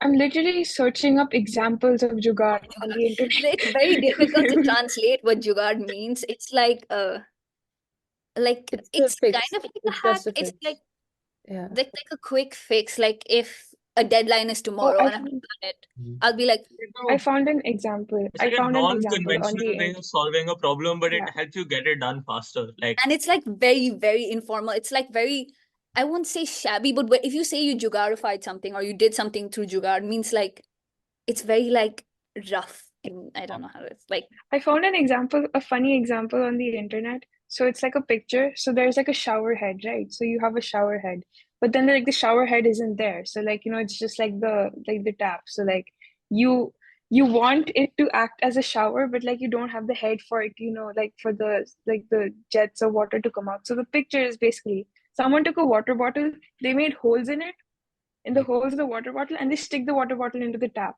So the water that comes out, it's like, like they come through those small holes, and it acts as a shower. Like that's the kind of stuff that we're trying to say. Like it's a very unconventional way. It might break apart really easily, but it works in the moment. So that's, I don't know if you guys get it. Does it make sense?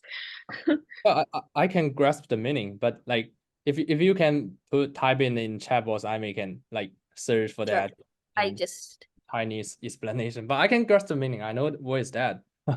And then a word similar to, I don't know how to pronounce it, bailang, would be what is it means like a word similar to that, which in my understanding it's like vela, means like someone who's kind of, I won't say useless, but someone who's doesn't have wasting much their to time do. being useless. Like for example, like vela, and there's another word which is like not really Hindi, but it is an extension of the slang, which is like vela panti, means like I was doing useless things. I was like today I have to submit something, but I was just doing vela panti, means I'm not doing it. I'm just being useless. So I think it's similar to I think like the general meaning is similar, but like the attitude is not so similar, because bailan is that you plan to do not do everything. Like this is more under control or positive, that you do a lot of intensive work, and now it comes to like like a holiday, and I bailan, so I do not do everything in this kind of holiday. Oh, that ways. But yes, but it's like, no, you can say it in this content too. Like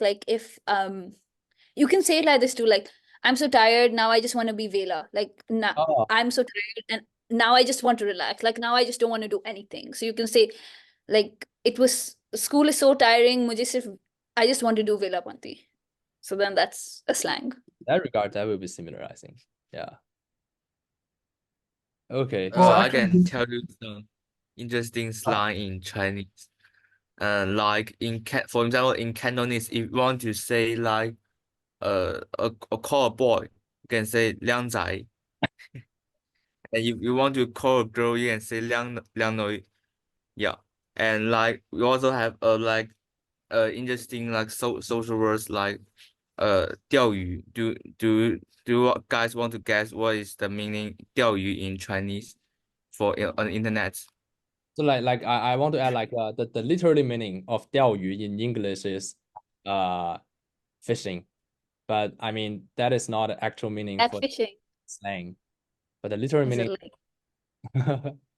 Does it mean like catfishing, like if someone's acting different in the internet and who they are in real life? Is that the meaning? Like for example, some handsome guys, they put their photos on the on the social media, and maybe some people like, will say that you are fishing. Means that you are attracting beautiful girls. Yeah, in English it's catfishing. It's English. catfishing. It's called catfishing. Where like, yeah. Well, actually, it's just like you're trying to like flirt with a bunch of people at the same time. Oh, so Yeah. that's And what. also you're trying to like post pictures on internet trying to attract people. Yeah. Ah, So is that a thirst trap? I Sorry. That's usually to categorize, like describe a like something like a playboy, like they we do have something like that. We have a slang for this in Hindi also, where like a boy, yeah, like exactly like a playboy, where they'll be like acting like a certain like gangster, but I mean, it's used in a like Oh, chapri. that Yeah. So chapri. it's like, We call them chapri, like so it's Yao like Yu. people who act, they They act. act They like try to playboys. act cool, but then they Yeah, don't they're look. not Yeah, actually they like try that. to They'll act. be like Yeah. flirting with a lot of people. They'll be acting very cool. They'll be that's called chapri. Yeah. Mm. And also for the Cantonese slang that Johnny has mentioned, we call them handsome boys or handsome girl, but sometimes we refer this to waiters and waitress. We call them handsome, we call them pretty, but they're actually not sometimes. It's just like a more polite way of calling them waiters and waitress in Cantonese culture. Oh, we call our like waiters or people, we call them like literally brothers and sisters. Like if you saw a waiter, we'd or like a driver, we'd say bhaiya, which means like a respectful way to say older brother, or didi, which is like sister. So we'd say bhaiya or didi.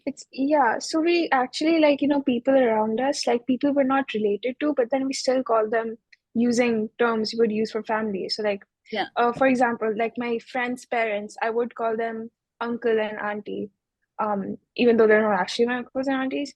And then, for like she said, waiters or like, maids or cleaners or people on the street, we'd call them, bhaiya and didi.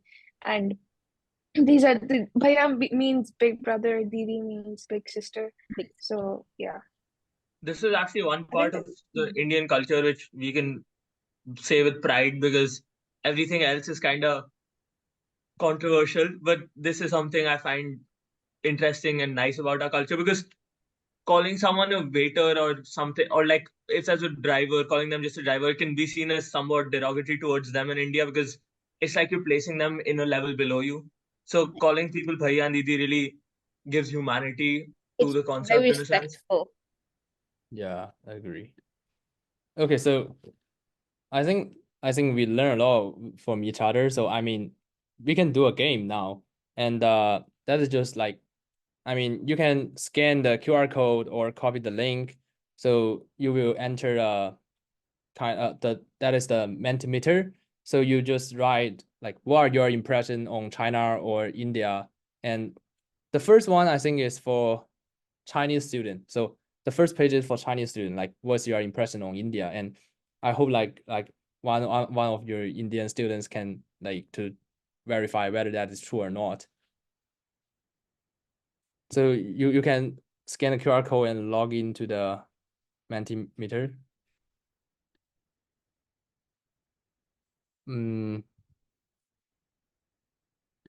Let's try to make I think it's this one. Bye. Can you copy the link into the chat box? Okay, no problem. Thank you. Wait a minute, I need to find the link.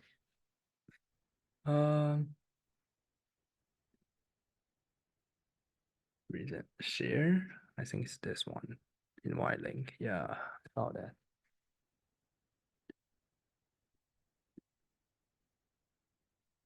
Okay, I put the link to the chat box, but yes, but you can still choose to scan the QR code. So can you see my screen? This is like the responses from like what you put in it.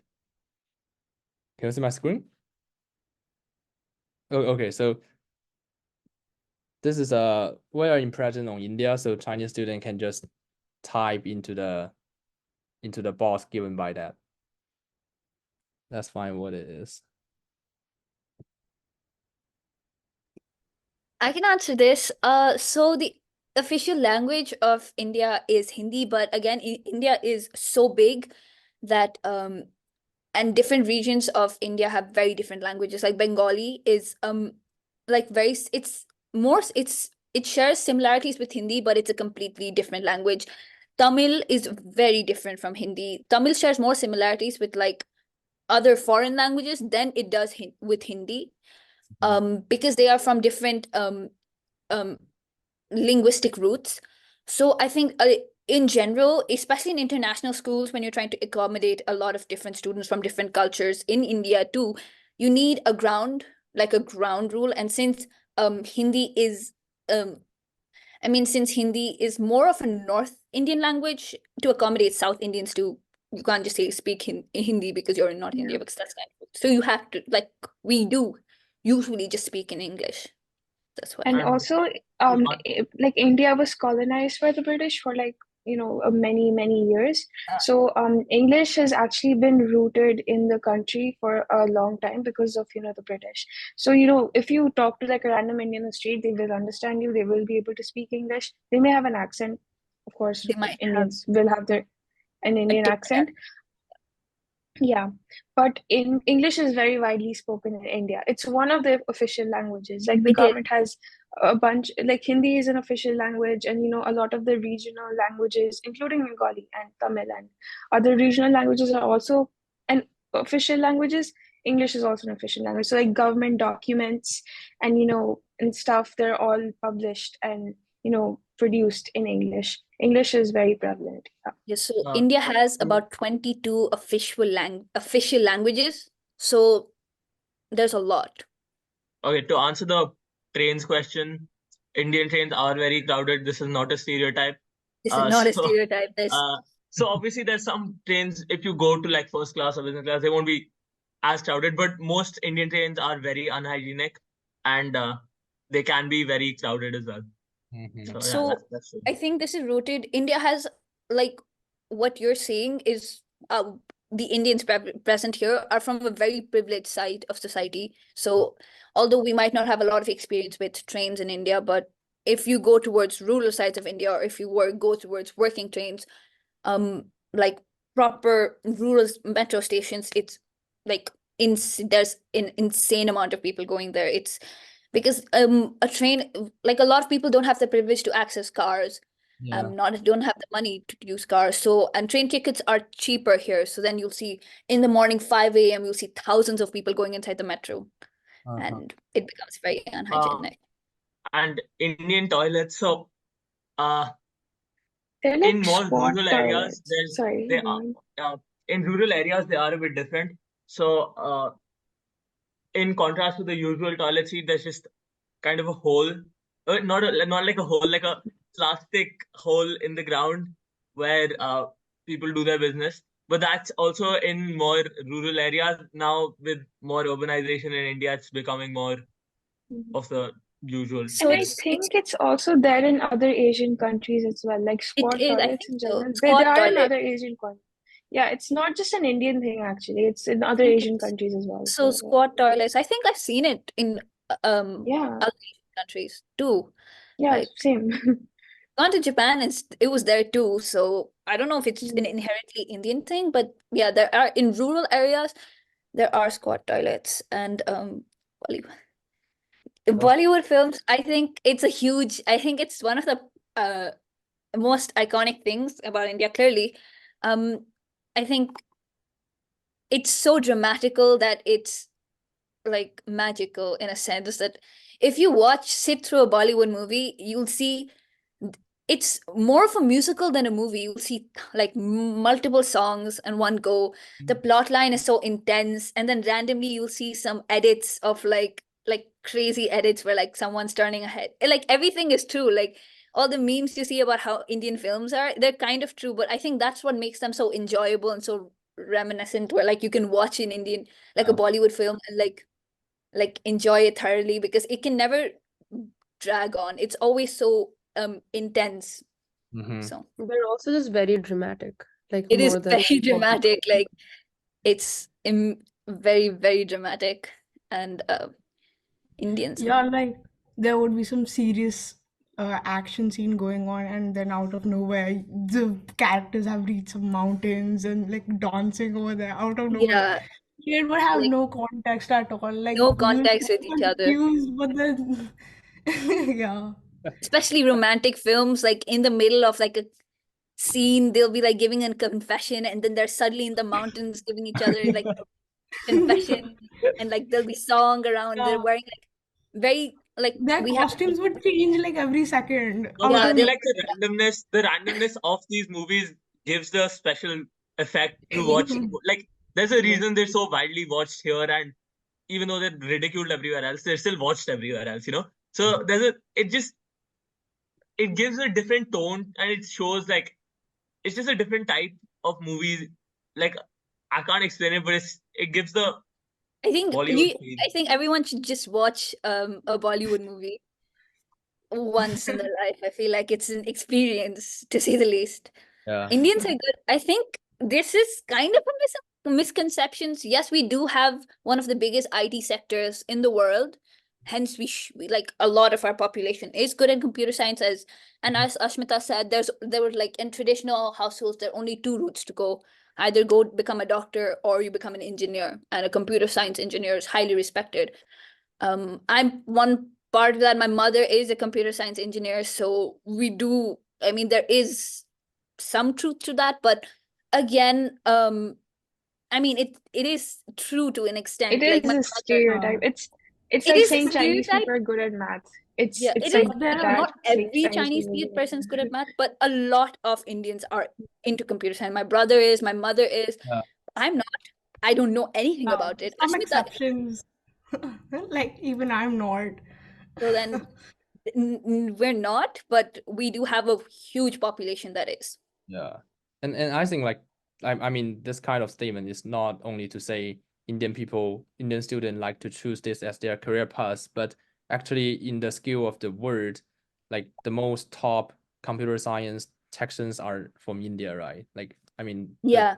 the Apple Y CEO, I don't remember, but many of the business like computer business, they have the top layer Mm. Indian from Indian. Yeah. I Okay. So think yeah, so no, please go on. you continue. No, I was ending. I mean I will turn to another page like willing to accept your question about China. Yeah, I think I'm more interested in that because I do have. Okay. So you can still click that link I put in the chat box. So the same link and the same QR code, but now this is a brand new page and you can type answer to that box. And like we can answer for like maybe some impression or even stereotypes towards China, because I think actually the cultural barriers between China and India is, I mean, relatively big, and many times there are a lot of stereotypes. I actually been to India for once time, and I found so for sure I cannot like fit into the food, the local food, and I get stomachache like in the 3 days I come to India, and because it's too spicy, I cannot eat spicy food. But actually, like the religion, the culture, also have a big like gap between China and India, right? There's a are Chinese really good at math? I think this is a kind of stereotype plus truth, because as I forget who said that, like this is Chinese students do not have, they can only study in math if they want to compete with the European or American students, because we are lost, we have the disadvantage in language, like for humanistic subjects. So like, Before I actually, sorry, Connor. Sorry. you can help to explain some other stereotypes. Okay.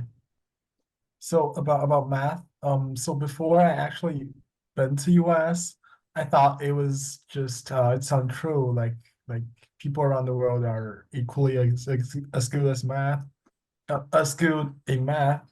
But like after I actually been to US, I found like those people are really, I'm sorry, but they sucks in math. and actually like Chinese people are better than them in math, but it's not due to any other stuff, but it's just like Chinese people are learning in advance. So like Chinese math class are pretty advanced. Like we've been learning a lot of things, such as calculus in like 10th grade. Like every Chinese people, mostly in public school, have to learn calculus in 10th grade. So actually, yeah, I'd say it's the truth. Like a lot of Chinese people are doing that. Yeah, and I see one said is Mandarin the same as Cantonese. So I mean that is not like I mean that isn't even not similar at all. But like when at the time of I think it's foundation of New China, and the government want to choose which kind of dialect can be the legal language, the public language. So at that time, Mandarin is the like voting to the first place and Cantonese is the second place. So there's a lot of people speak Cantonese in the past, but I mean, with more and more immigrants to Guangzhou, the local dialect may not can exist like they can before. So that is very different if you just listen to one person speaking Mandarin and one person speaking Cantonese. Yeah. So personally, I speak Cantonese, and the two languages are very different in terms of how it sounds like and its way of pronunciation. But we do have very, very similar characters. So we have two keyboards. We have one simplified Chinese characters. We have traditional characters. So for Cantonese, we use traditional characters. And our way of spelling is also very different. Currently, I'm learning how to spell in Cantonese. And I think that right now, Cantonese becomes more of a spoken language um that personally I don't read books in Cantonese, Yeah. and there's a much smaller population that speaks Cantonese, but overseas, because there are lots of immigrants like descendants of Cantonese people. There's a region in Malaysia that speaks Cantonese, and also in like Canada, Australia, or um Singapore, you can see a lot of Cantonese immigrants, but both the languages are very different, but we share a lot the same in culture. And for the question on how we're good at math, I think it's just because we don't have access to calculators when we're having exams. So we need to like calculate, for example, like 2 digits times 2 digits.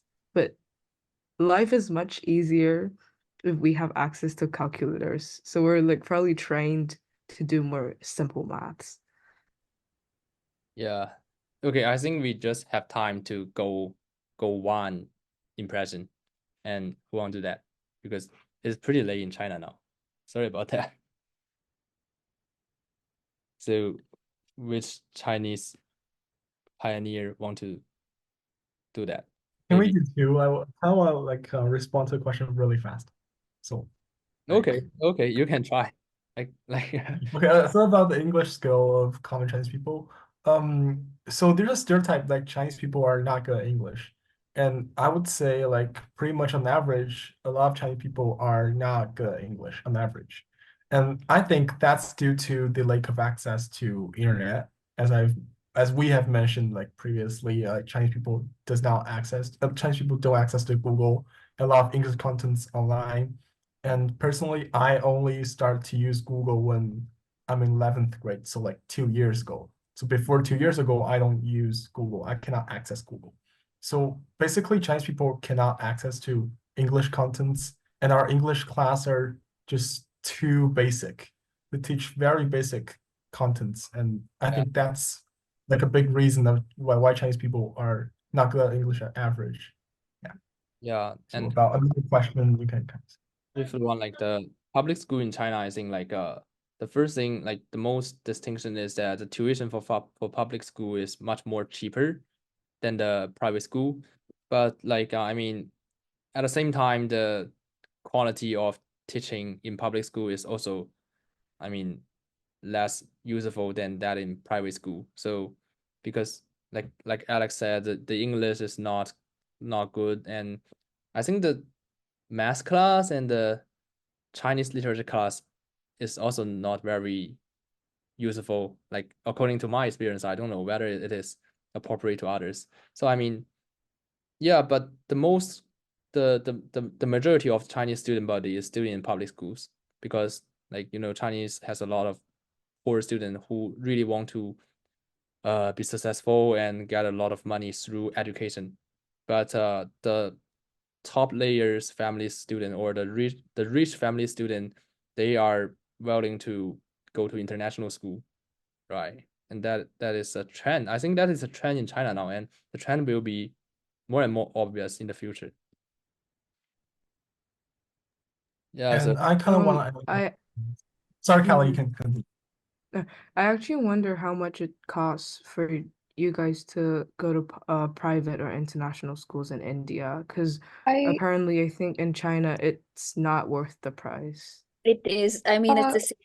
It is expensive, It is but a lot of expensive. sorry, yeah, go ahead. Sorry, go ahead, Ashmita. So okay, for our school, it is pretty expensive. You know, it is one of the top international schools in India, so it is pretty expensive for us. But like in general, a lot okay, in the middle class, most families send their kids to private schools from like the middle class onwards because usually the public schools, like the government schools, we tend to call them government schools instead of public schools.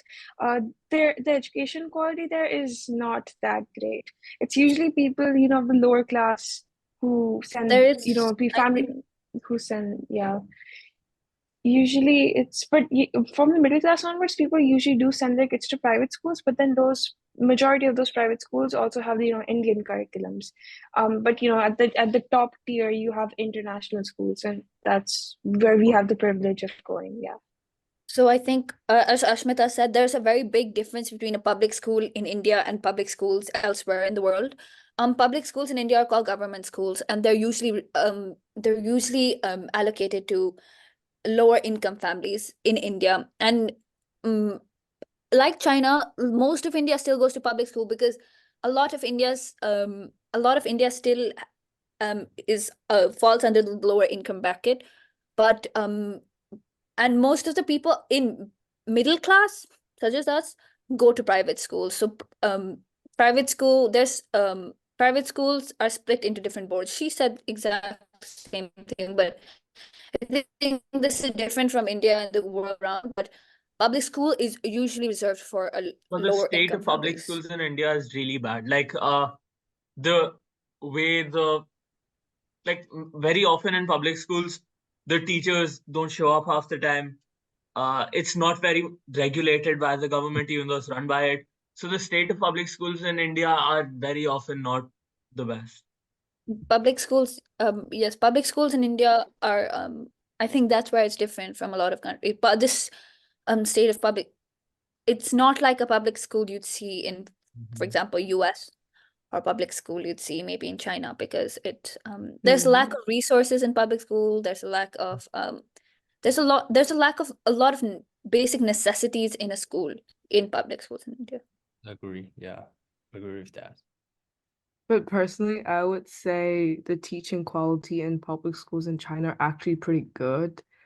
Really? In terms of like how responsible the teachers are.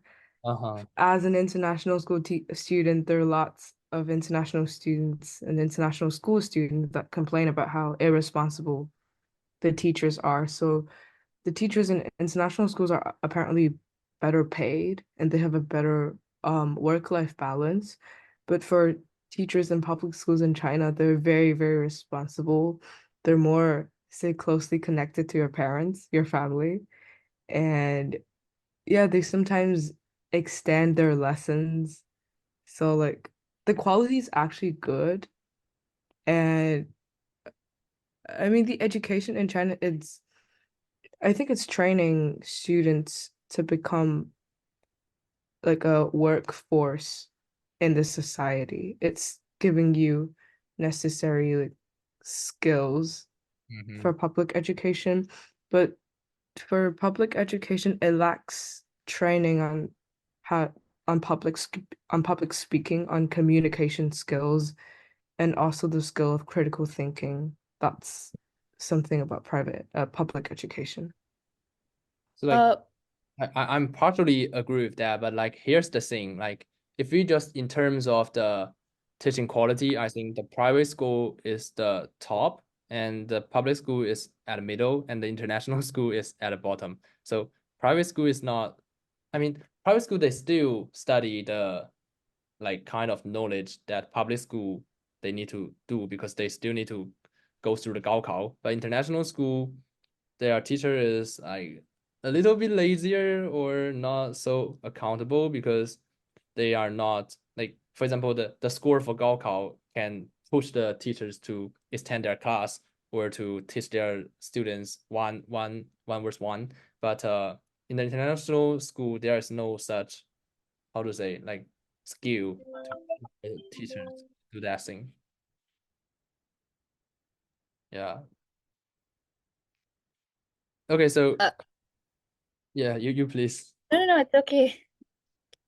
Yeah, so I if you still have question on that statement, you can continue because I may go to other impressions. No, I was just gonna say like it's almost the reverse for India where international schools come on. It's international schools is the elite schools of India where most of the skilled teachers go, and private schools follow international schools with an international curriculum because we do have a lot of private schools with Indian-based curriculums. So international schools with the international curriculums are like the highest based school where it's the most expensive and teachers are paid most. I don't know about the teaching quality. That differs for every international school. It can be great, it can be bad. But then private schools in India are the second, and public schools, a lot of the public schools, they only teach till 10th grade, and then a lot of people from India drop out after 10th. So then there's a lot of jobs where the basic requirement is a 10th pass instead of like getting a college degree, because a lot of people in India do drop out of public school because the education system is just not good. But but some people do, and if they want to go into college, it's just a degree from school. Is not enough. You'll have to do an extra exam like a JEE or an NEE, a NEET. So just having a degree from school is not enough to get into a college in India. You need to do an extra exam for That's specific. That's even. So I mean I have a question like it is, but like to get into international school or get into a public school, which is more difficult? It's definitely more difficult to get into an international school school. because see, public schools, you don't really need to have any qualifications for it. In an international school, they often make you take an exam to get into the school. They do sometimes have a background check, and in the beginning, when kindergartners or young people are joining private schools or international schools, they do a check on the parents as well. Whereas on the other hand, in public schools, it's much more. They don't have as many background checks, exams, nothing. It's just to give education to the needy. It's just to give. Its main goal is to create. So its main goal is to give education to people who can't afford it. So the tuition fee for public schools are extremely low, especially in rural places. They're like 10 times lower than the tuition fees of international schools. It's just to give basic education to kind of increase the number of educated people in India. We actually have compulsory education. So to cater to that, we have public schools, so which provide education at a very minimal fee, which is why the teachers are also underpaid, which is why the infrastructure is also not nearly as good. Which is also why people drop out very early. But that's also because of other social factors. Yeah, understand. Yeah, so but I think so for China it's a bit different. So like it's basically two tracks. So one track is for international school and one track is for traditional such public schools. And I think like basically like the main difference is like the intuition is different. So international school is much more expensive in China. And but like the teaching quality, I think for public schools, it's actually like better than international schools because international school is lack of restrictions. So basically, there's no restriction on international school on the teaching quality of international school, and there are such evaluation on public school teachers. So I think that could be a reason why public school teachers are more responsible or tend to be more responsible because like one of their main goals is to get their students get the highest grade on Gaokao and those standardized tests and hire those test scores of their students to get more salaries. So yeah, that could be one thing. Okay, Dookie. I think we can go to the closing session because somebody already told me that they want to go to bed now. So let's go back to the PowerPoint. Can you see my screen? Okay, so I will go through this session pretty quick, like around what 1 minute or so. So I just like today I learned a lot about like the culture, the things, the food in China and India, and I learned like the Indian religion, the Buddhism, Hinduism, Islam, Indian food, the Indo-Chinese restaurant. So I want to say thank you to all of you like to attend the first Sino-Indian Youth Conference, and that we together make this conference be enriching and impactful. So yeah, thanks for your guys. And our coordinator Murphy, do you have something to say? Wow, honestly, I can go on and on about this conference, like it has been such a like great talk with all of you guys. I really, love this opportunity. But since like every great things have to end somewhere, I believe like we still have many opportunities to share our culture, like to share our like feelings about each other, especially these interesting like stereotypes. So but yes, I think I had a great time tonight, and I really appreciate how we shared about everything we shared. And I really hope to see every one of you guys again, and hopefully we can get onto this this discussion again. Thank you guys so much. Yeah. Anyone else has something to say? Like, Can we have like Instagram account or something added? you mean this video? No. I mean, can we have each other's Instagram or something contact? Sure. So if you guys feel convenient, you can just directly type in the chat box and everyone else can add you or you'll be added by you. Yeah, so I'd like to thank you guys for organizing this. I feel like we talked a lot about our differences, but we also, through those talks, understood our similarities as well. Not only as people from different countries, but as people. We understood how people, each other's countries work, the food, the slang. And I just feel like this has given me a lot of comfort because I've been really scared about college, going out, meeting new people. I thought, how am I going to socialize with them? And this has given me comfort in a sense that I know that it doesn't matter if I'm from India, China, anywhere, we're just people. And we had a good conversation today. And I really appreciated being invited here. And it was a great conversation. Thank you. yeah. Anyone else want to say something? I think we have a pretty successful conference. And thank you for your guys' efforts.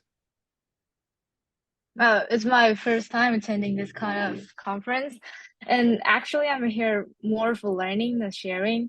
And to be honest, I really learned a lot in this conference. I'm really appreciative for this opportunity.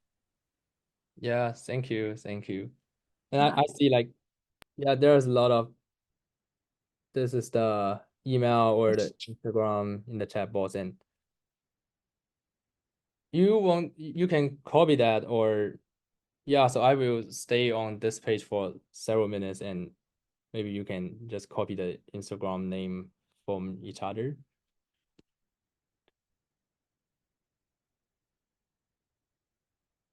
And yeah, so our conference is ending, and yeah, like Murphy said, every good thing has an end. So everyone want to leave can just leave right now after they get their favorite person's Instagram or email.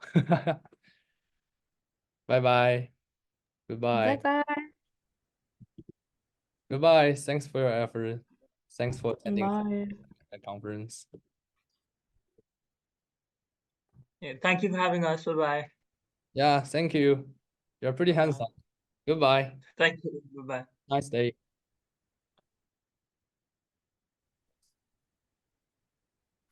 I think Steven he's already left, right?